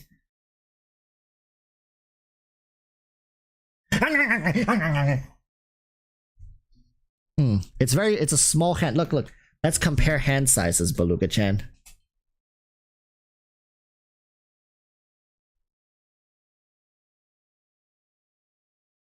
Look at the size of the hand. Beluga Chan's hand. It's a very tiny hand. Maybe that's why.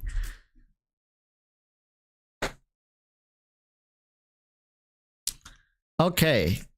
We will clear the Spiral Abyss now. Let's see. Oh, Hypostasis. Jade Plume Terror Shroom. How adorable. Abyss 12. This is gonna be Cryo first half. Wait, no. No, Pyro first half, Cryo second half? No, I think I can just roll with Alhaitham. What was the blessing of the moon? When characters' HP decrease, release a shockwave at the current. Oh, okay, cool. I'm gonna use Hu Tao for the hypostasis. I think it should be fine, right? There's no way I lose. What should I use for the first half? What team should I use for the? I might as well just use Alhaitham Hu Tao. I mean, at this point, yeah. Or I can use Hu Tao first half.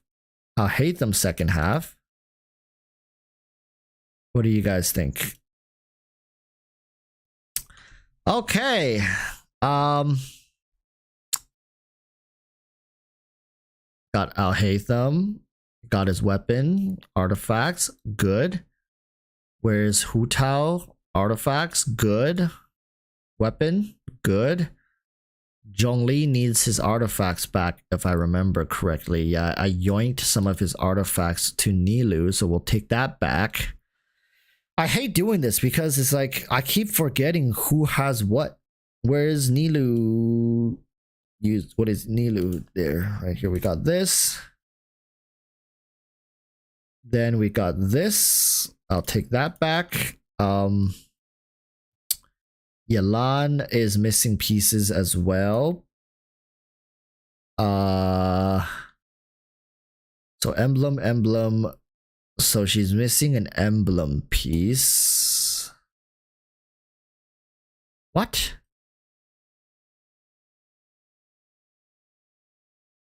Is it this one? Is this what she was using? Let's just go with this. Let's just go with this. What is Xingqiu using? Sometimes my Xingqiu's item gets messed up as well. So sword is good. Artifacts is emblem. Okay. Good enough. Nahida should be good. As long as those characters are good, we should be fine. So let's go with...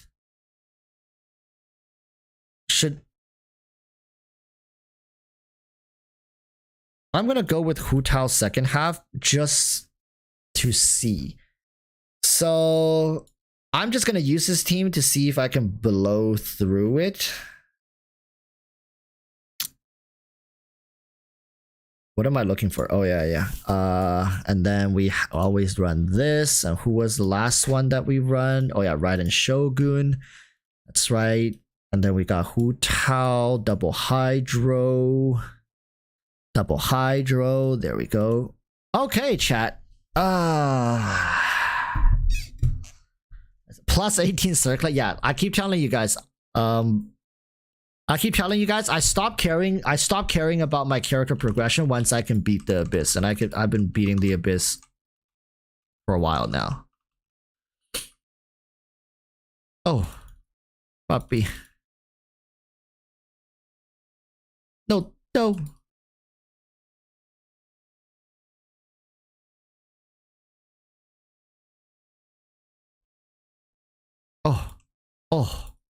You guys aren't nearly as scary when you're in Chamber 11. That's for sure. Oh my god. I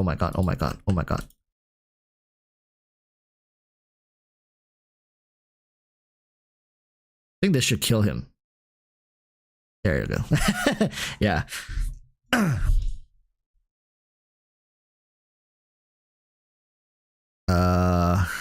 Okay.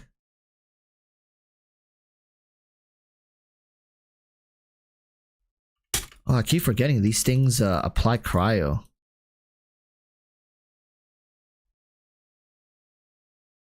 die a little fast, don't they?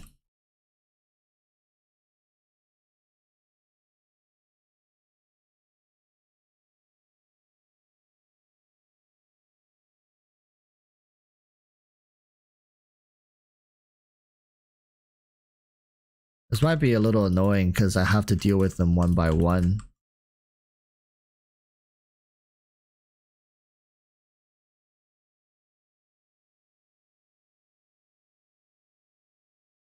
I have to wait for Hu Tao's elemental skill.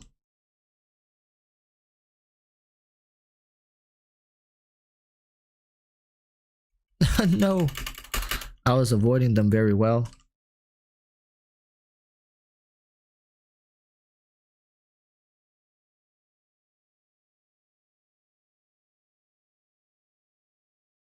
Okay. I mean, floor 11 is nothing to get excited about, but always feels good to smack some enemies around with Hu Tao, you know? It's just part of the very satisfying Genshin things.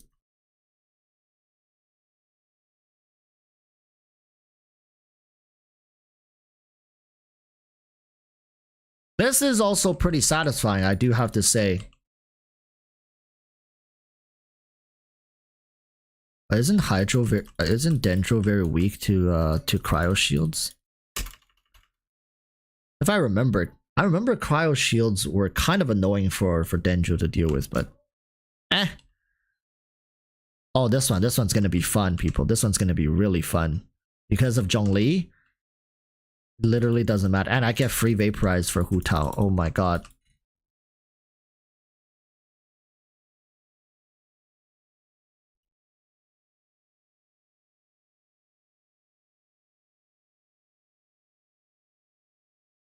Everything is vaporized, vaporized, vaporized, vaporized.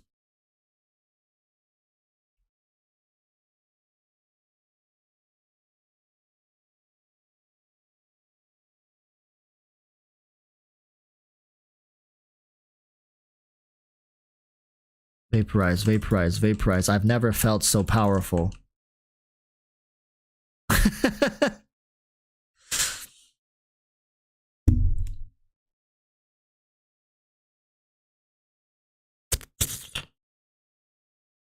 Okay, last chamber. Ah, it's this one.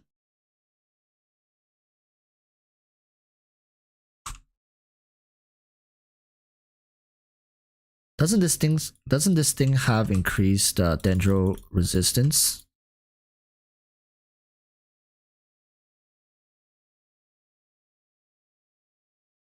Wonder how Raiden would fare against this thing.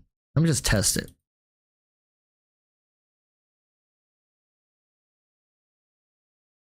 It's alright.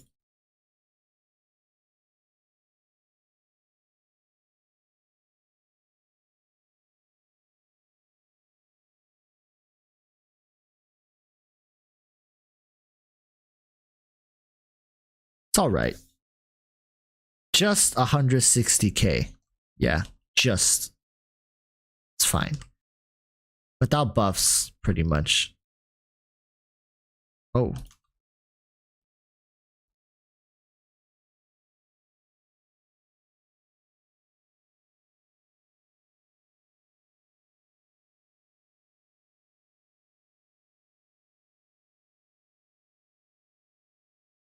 Couldn't one cycle it. Oh, this is gonna be annoying when it Oh, I thought it was doing the thing. Kinda wasted my my thing there. I can't hit it. No! Oh no. I might have messed up big time. Okay, now it does this. It does the slime thing, right? Where is it? Where is it? Oh, here.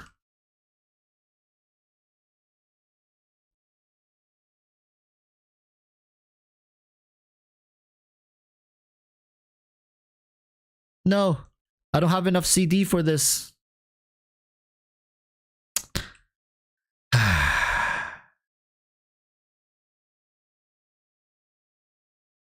It should just be one slime this time, right? Am I right? Or is it still 3 slimes again? Where is it? It's just 1. 4. Does this work? Cool. Ganyu one-shots them. That's true. Ganyu would one-shot them. But we're gonna use Hu Tao for the first half. Right. Hu Tao for the first half. What Sino? Wait, when did I click Sino? I'll hate them. We'll just use I'll hate them for the second half. I'm pretty sure it's gonna be fine, but I could be wrong. I don't think it's really going to be much of a struggle at all. Let's see. Kokomi? And write it. Sino had no business being there. I know. Oh, look at that. Normal and charge attack damage plus 20%. That is... I don't know. I think Spiral Bis 12 does need a bit of a more difficulty spike, but you know, who am I to talk? Maybe I won't even be able to clear it.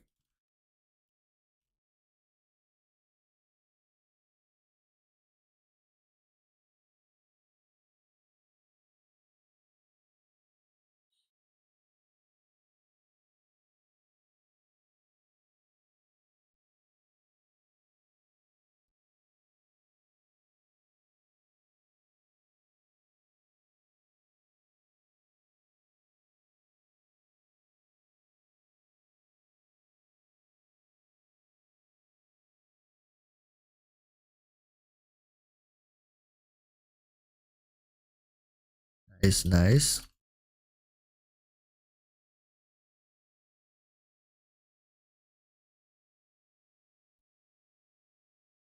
One, 3, 2, 1.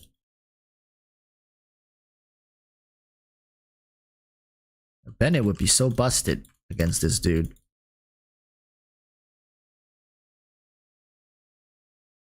I love not taking any damage. It's just so... I love ignoring the enemy's entire like design concepts and just do whatever the hell I want to do, because that's such engaging gameplay, right?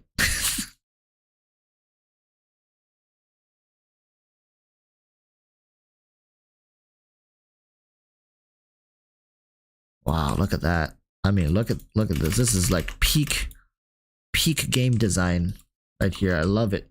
I love it so much.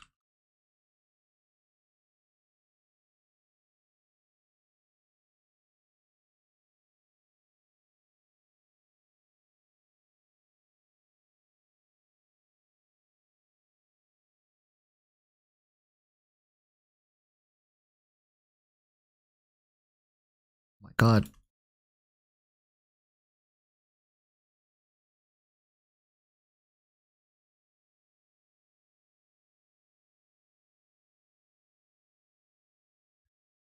This is so awkward because now I have to heal my Raiden with my Kokomi.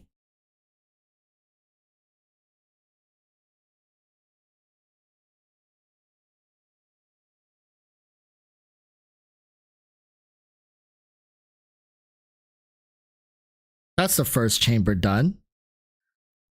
Oh my god, 7 Mystic Enhancement Ores and 2 Hero Wits, 40k more.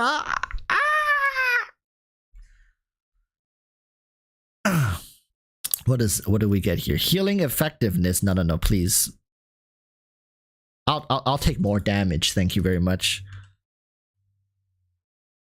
Oh, it's this dude.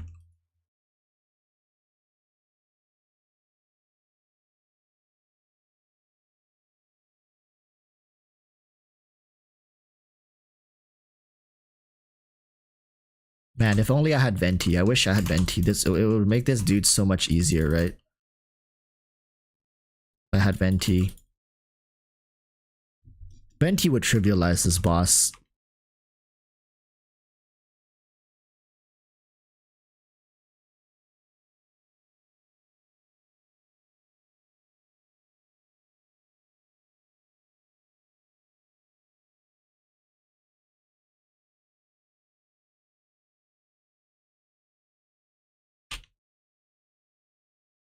Mm.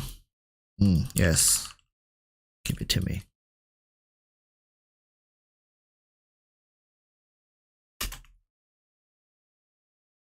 Ah, there we go. Magu Kinky. Hit him real good. I completely forgot what monsters are gonna appear. Oh, right, it's these things.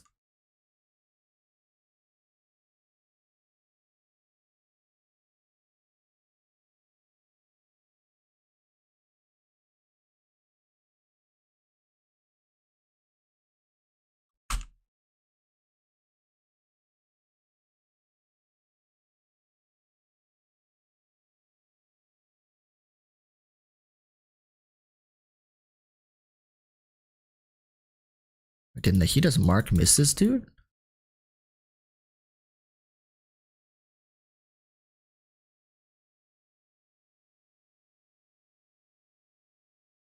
I don't know, man. Something about what's his name? Al-Haytham doesn't feel fair.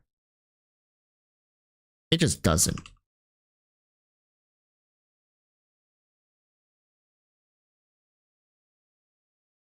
Oh my god. Kokomi almost died. Raiden, it's time for you to shine. Hit him. No!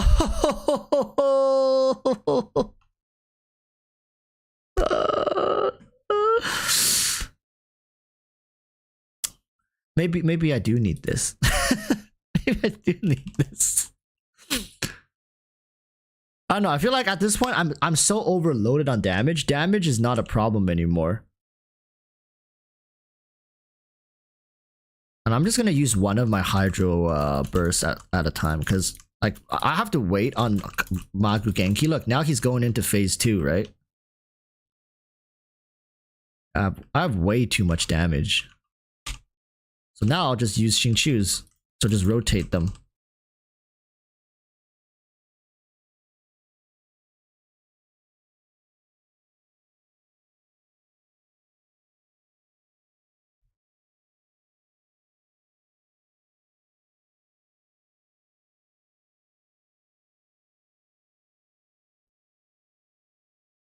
I feel like it's like, why do I feel like it's even faster this run? How come I feel like choosing the healing one made it? Was I using the wrong rotation? Why?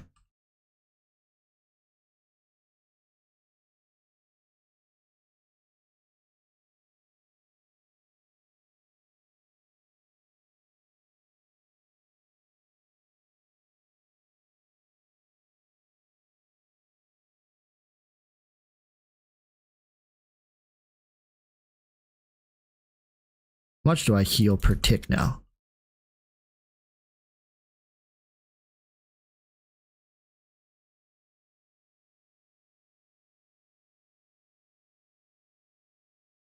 These things hit much harder than I think they do.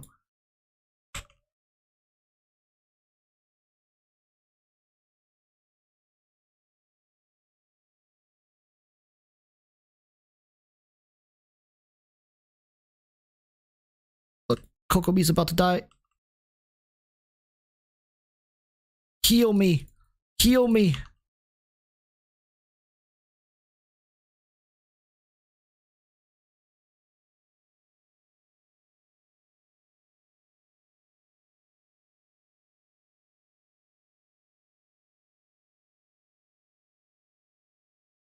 Why is this thing not dying? Why are you alive? Okay. Okay. There we go. Thing was clinging on for dear life. Let's see. All elemental resistance plus 25. I'll skip on that. I'll just take character elemental damage. Thank you. Thank you. Right, this thing.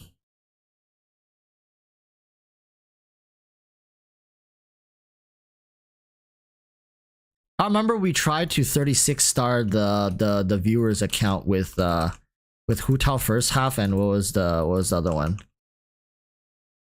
I remember we had a rule to not use Zhongli's burst or something like that because the animation took too long.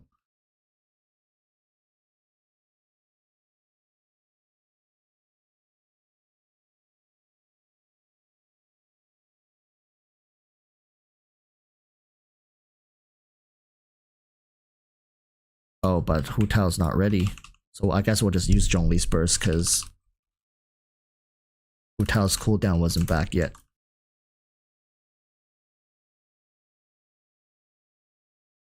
If you're gonna ask me what the hell is going on my screen right now, I would tell you I have no idea either. I'm just pressing buttons, really. Like, this is peak Genshin, you know? If you're not just pressing buttons and things are dying, you know you built your characters wrong. So, hey, just spam it.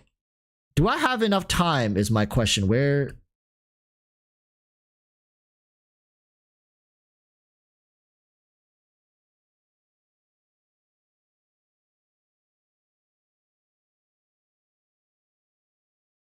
Oh no. I might not be able to clear this thing.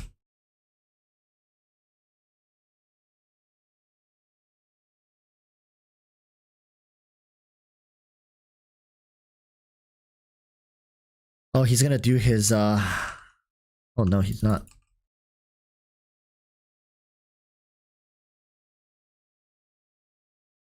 Now he's gonna do it.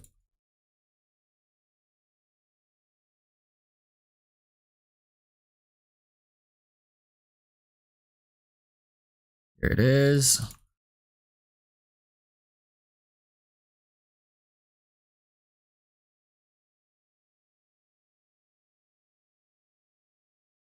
He's going back down. 45 seconds. Maybe? I'm honestly not sure. I have 30 seconds.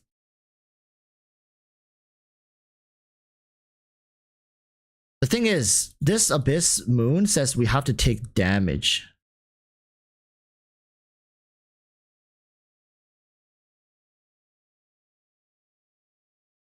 Maybe we can do it if he does a big surface.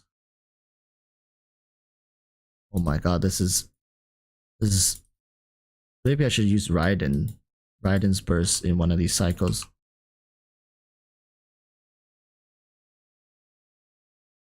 No!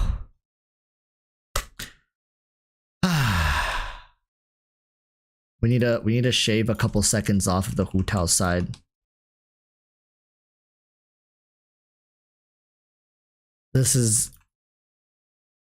That was literally like 2-3 seconds off. I stopped attacking with Raiden because I didn't want to beat it, because then we have to start from scratch.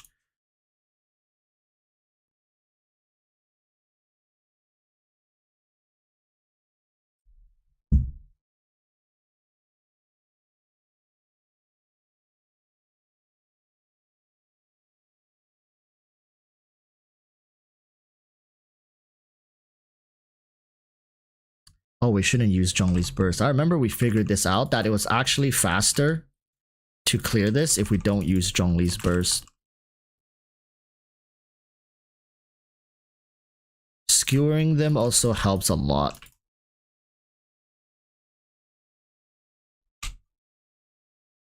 Okay, we got a sub 1 minute clear, I believe, which hopefully leaves us enough room.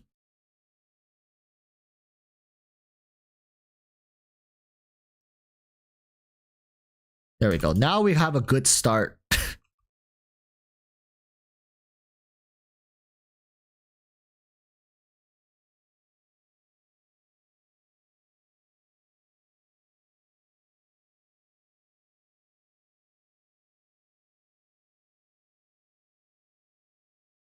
Yeah, this is a much better. Yeah, we're gonna be fine for this one.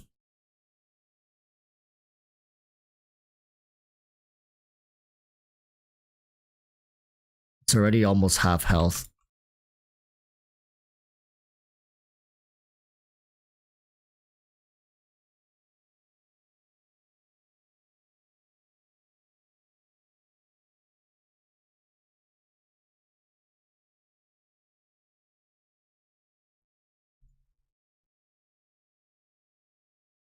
Yeah, this is a much.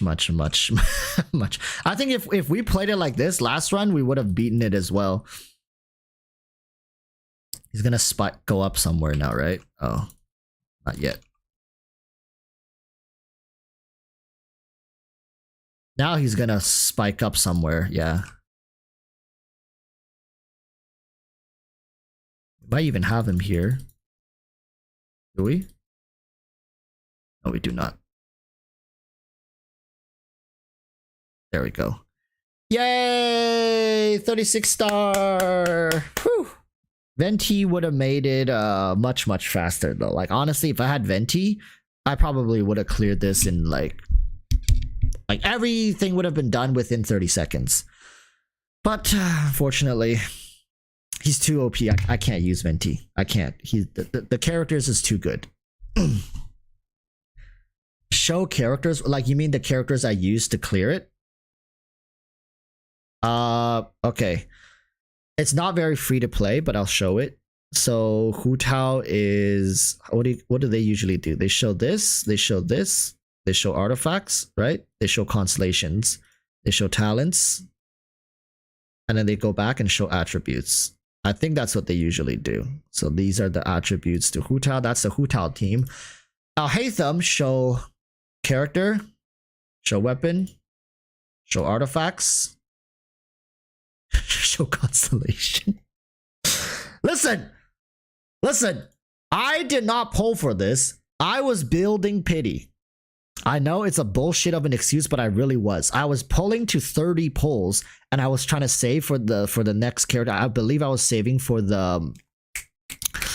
I was potentially getting constellations for Yelan, and I was saving up to 30, and then I ended up getting another Al-Haytham. Okay, in 30 pulls, so I got 2 Al-Haytham within like 90 pulls. Right, I got 2 Al-Haythams. So talents 688. But yeah. Listen, his C1 does nothing. His C1 does quite literally nothing. It's like when a projection attack hits an opponent, his elemental skill CD is decreased by 1.2 seconds, and this thing can only get triggered once every second. It's absolutely useless. Your C0 Al-Haytham is gonna do like pretty much. It's gonna do the exact same amount of damage. Okay, the numbers don't change whatsoever. The only thing you can say I'm wailing is Nahida. So this is my Nahida, level 90. Oh yeah, I forgot to show you guys his stats. So 80, 137, right? He's wait, what?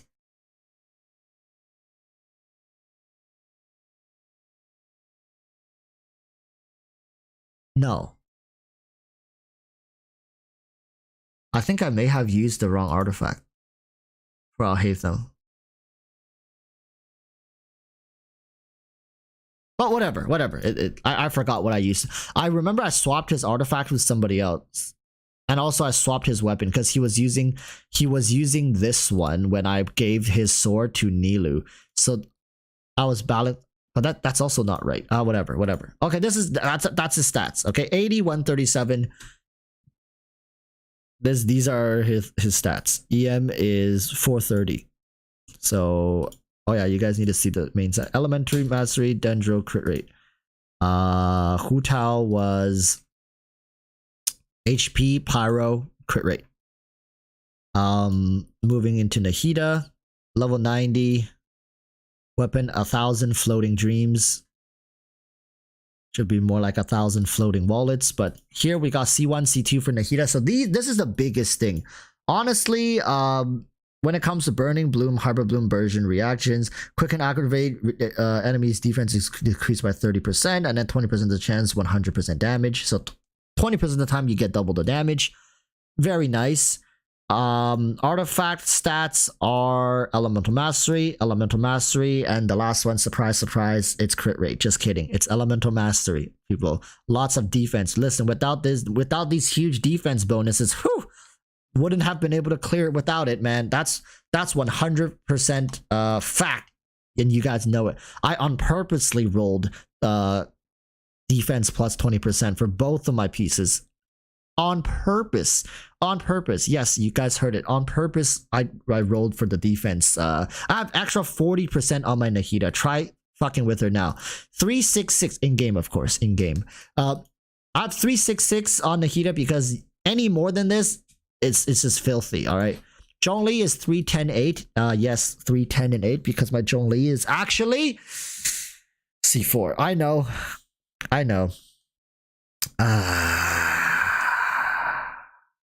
I might as well go for C6 at this point, but honestly, I think C6 ruins synergy with my Hu Tao. I think C6 Zhongli would be a mistake for me. Why? I don't know. Like I pulled so in the very beginning when Zhongli's first banner came, which yeah, the one where he was pre-buff, I already got him to C2. I had C2 Zhongli from like the very beginning of his existence. And then I got C4 on his second rerun, I believe. I got C4. So yeah, that's my Zhongli. C4 doesn't really do much. It extends the CC by 2 seconds and has a bigger AoE to CC. It's not like comparative to some of the modern constellations. This is nothing. And then the only last one that's worthwhile is Yelan C0. C0 Yelan. How amazing. Oh yeah, Zhongli's artifact stats are HP, GL damage bonus, and crit rate. Why not triple HP? Because his shield already lasts so long that it expires on its own. so I don't really need to build any more HP for him. I usually just run him like this. His weapon is, of course, you guessed it, Favonius Lance. Amazing weapon. His stats look like this: 50%, 140 with a 150 energy recharge. Nothing too crazy. My Zhongli, apart from his constellation, he's not too crazy. 8, 10, 8, 10, 8. Yes, back then I used to try to build main DPS Zhongli. That's why he even has any talents for his normal attack. Finally, Yelan is 588. Constellation, you guys saw 0. Artifact is running the emblem set.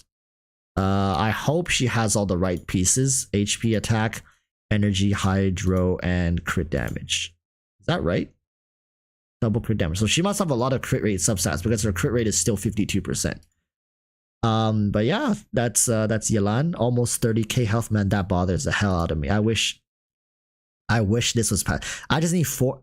I need to do something about that.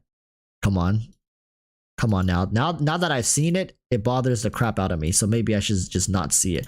Kokomi is probably the most troll out of them all. I think she's 32k health. She's running the Thrilling Tales. And her artifact set looks like this, and some of them aren't even leveled up. Yeah, look, plus 16, baby. Plus 16, and surprise, she's sitting at level 70. Her talents are 266. How I continue to play this game, I don't know, but somehow I can. Apart from Kokomi, the next most troll unit I had in that entire lineup, where is he? Oh, he's way back here. Xingqiu is 1, 9, and 9. Constellation 6. Artifact set is emblem set with a plus 18 headpiece. Plus 18 headpiece. Weapon is a level 70 sack sword, R5, of course, with a level 70 Xingqiu. So yeah. That's the team I just 36 starred the Abyss with.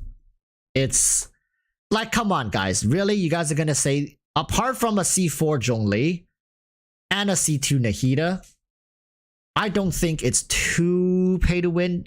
Yes, I have a C1 Hu Tao, but it's fine. I don't think Hu Tao and a Staff of Homa. But I don't think, okay, oh yeah, you guys didn't see Raiden Shogun. But Raiden Shogun was an EM buffer, it doesn't matter. I didn't even build her, not an EM buffer. She was just an electro applicant. I didn't even run EM on Raiden Shogun. Get that? That's the crazy part. I didn't even run EM on Raiden Shogun. I just ran her energy recharge set. Alright? Her stats were 61, 130, 268.6. So level 90, of course. I think my Archons are all level 90. Where's Kazuha? All my Archons, okay, except Kazuha. Kazuha is the only Archon that's not level 90, but everyone else is. Look, level 90, level 90, level 90. So maybe I'll work on Kazuha next. Then I'll have a full like Archon squad. Kazuha is an Archon. Yeah, he's the Anemo Archon, right? Is he not? Kazuha is the Anemo Archon. Venti can. Oh, Venti. Oh yeah. I'm more of a grande person personally. Yeah. According to Hoyoverse, yes. Yeah, so this is the last Archon I'm gonna take to level 90. Yep.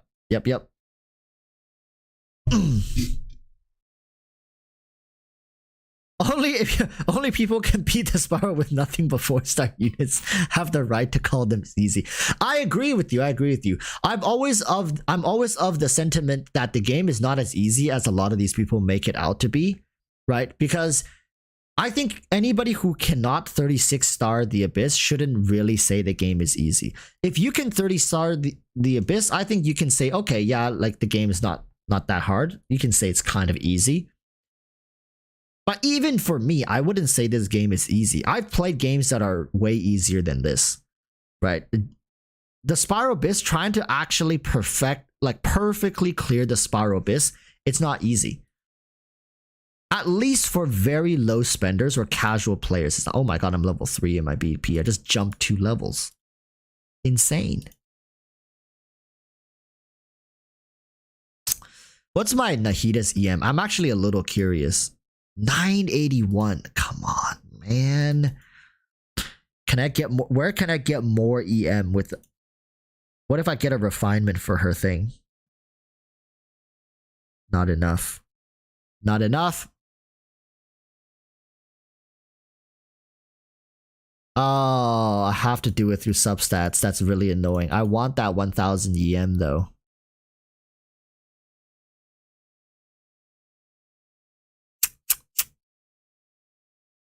Maybe I can get a better feather piece. What do you guys think? Should we find a better feather piece and level it up? Deep wood memory. Oh, look at that. Look at that. You bet.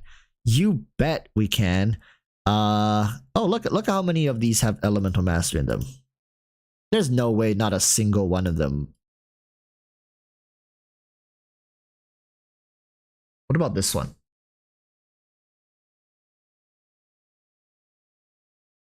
Walrus, get your primos in Spyro. Oh, right. Oh, you guys are so smart. Bam. Wow, that's 200 primos. How many primos do I have? I have 10k primos, friends. 10k primos. Waiting for the Baiju banner to drop. Oh man, we still lucked the hell out getting this sword last stream. Thanks, chat. Without you guys, I would never get the streamer luck.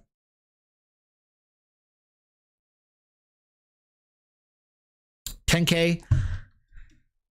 How many summons do we have saved up in the shop? We have 15 summons. Ooh.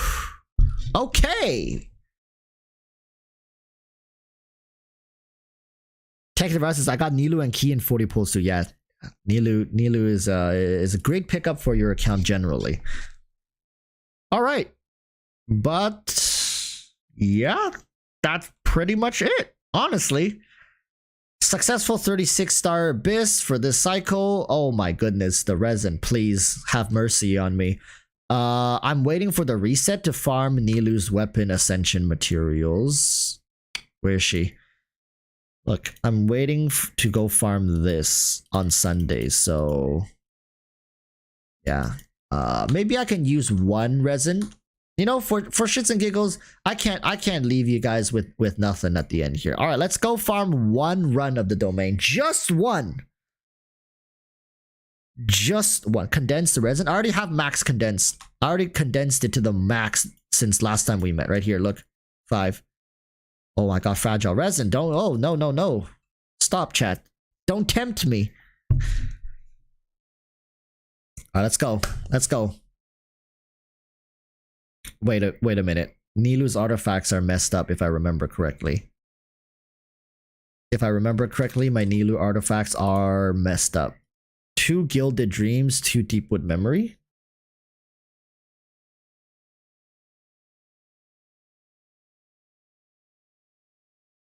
Why not? Let's do it. I'm too lazy to swap it. I'm sure this is fine. My Nilu is 75k HP. Yeah. Once you get her to level 90, I'm sure 70k should be very manageable. Oh.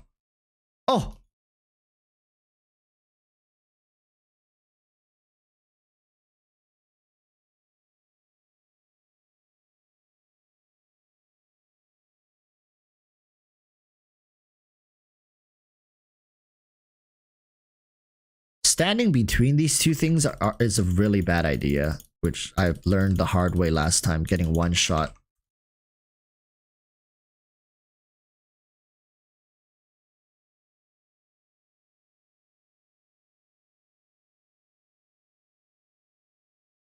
Boop.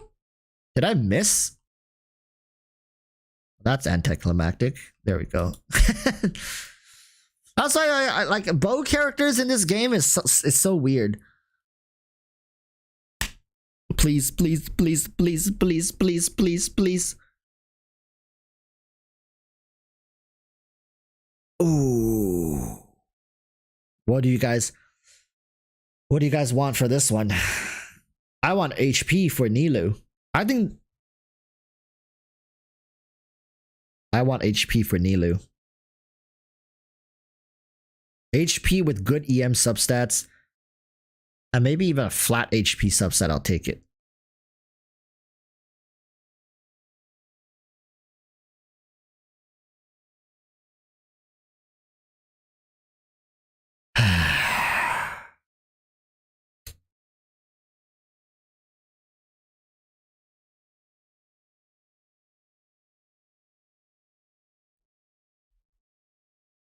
Okay, one more. Last one, I promise.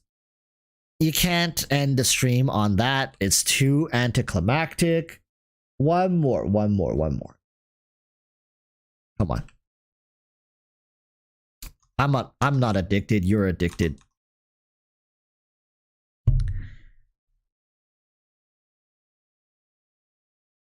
Oh, I missed the other guy? Oh no, I got him. The only thing about Nilou is that it's a little annoying how you activate her thing. Like, I don't like the fact that I have to do those 3 dance moves.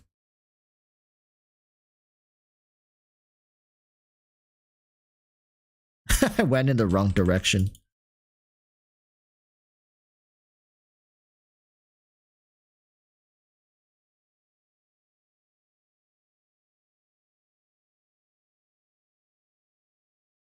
Alright, let's try this again.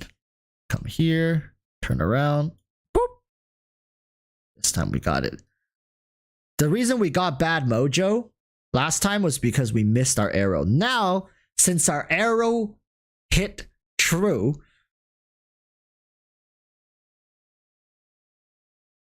what is that? A goblet? HP. HP or HP?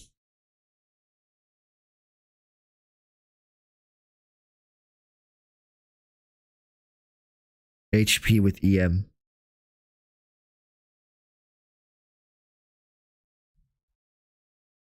Oh my god. Oh my god. HP main stat, EM, flat HP, energy recharge. We're leveling this up. I told you, it just takes one more run. It just takes one more run. My goodness, Nilou girl, you just got a huge buff.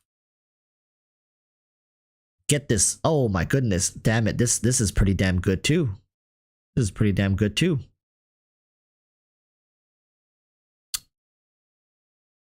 Now I feel kind of bad. Oh my god, but look at that. Switch.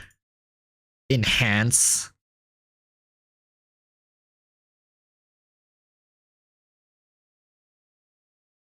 Come on. What's the last stat? What should the last stat be though? Chat.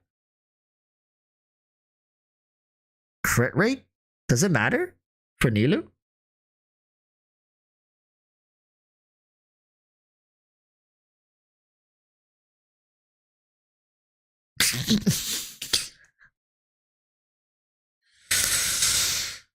Well, this makes it a little more interesting, doesn't it? This makes this a little bit more interesting.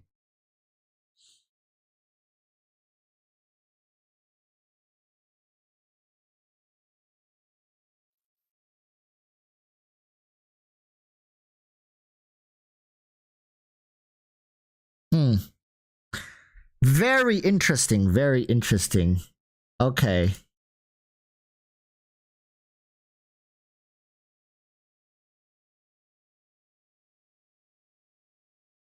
If it goes into defense once more, we're gonna have to pull the plug on this one.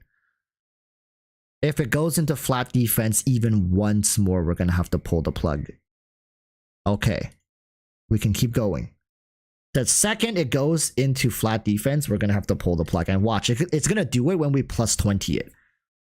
Like plus 16 is gonna give us something else, and the second we go push it to plus 20, it's gonna give it to us one more. I already know. That's how Hoyoverse operates. Not a single EM.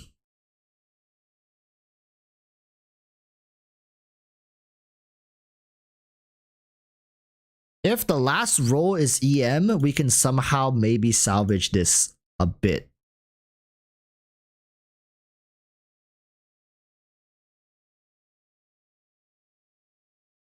Okay, triple energy recharge.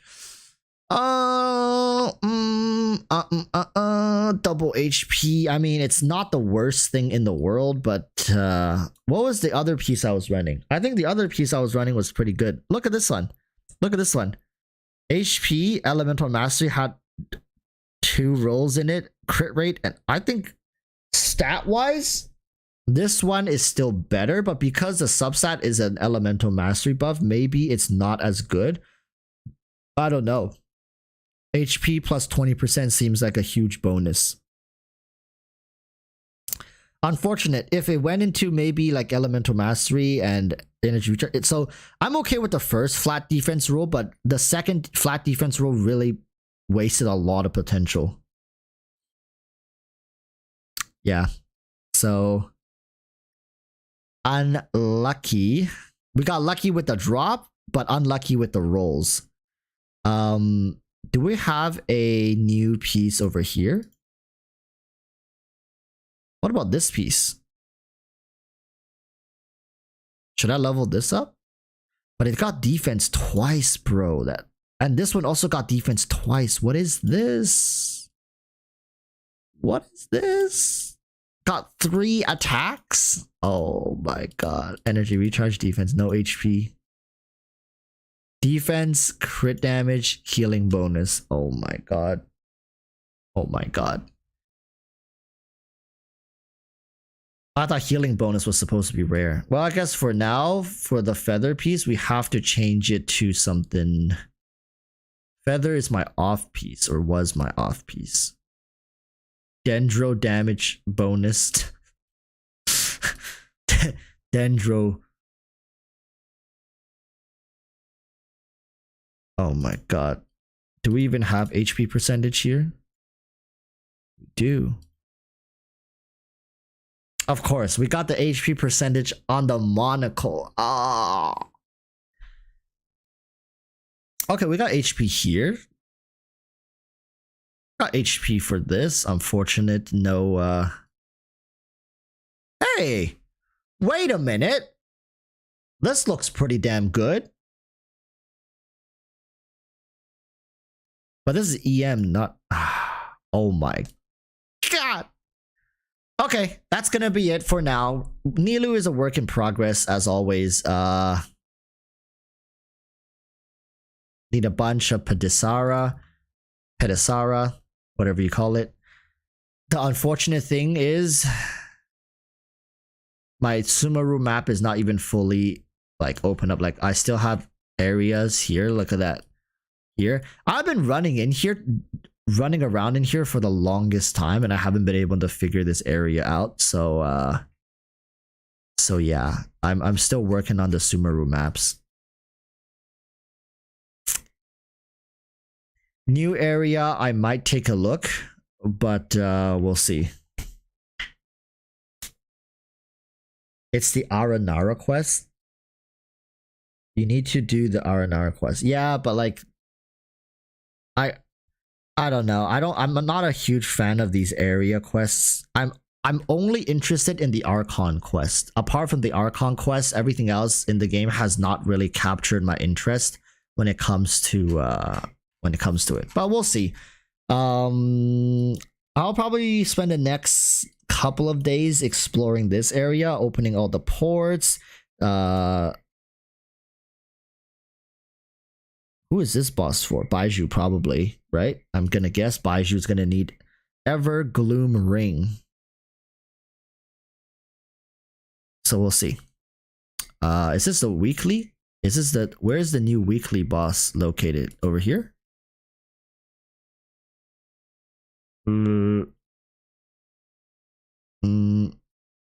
Is it in one of these areas, or is it in one of the old areas?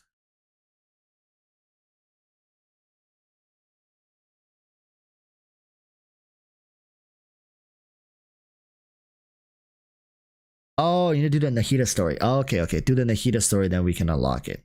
Cool. Okay. All good. We'll go ahead and do that off stream, of course, unless you guys want to see me do quests, which I don't think you do. But, okay.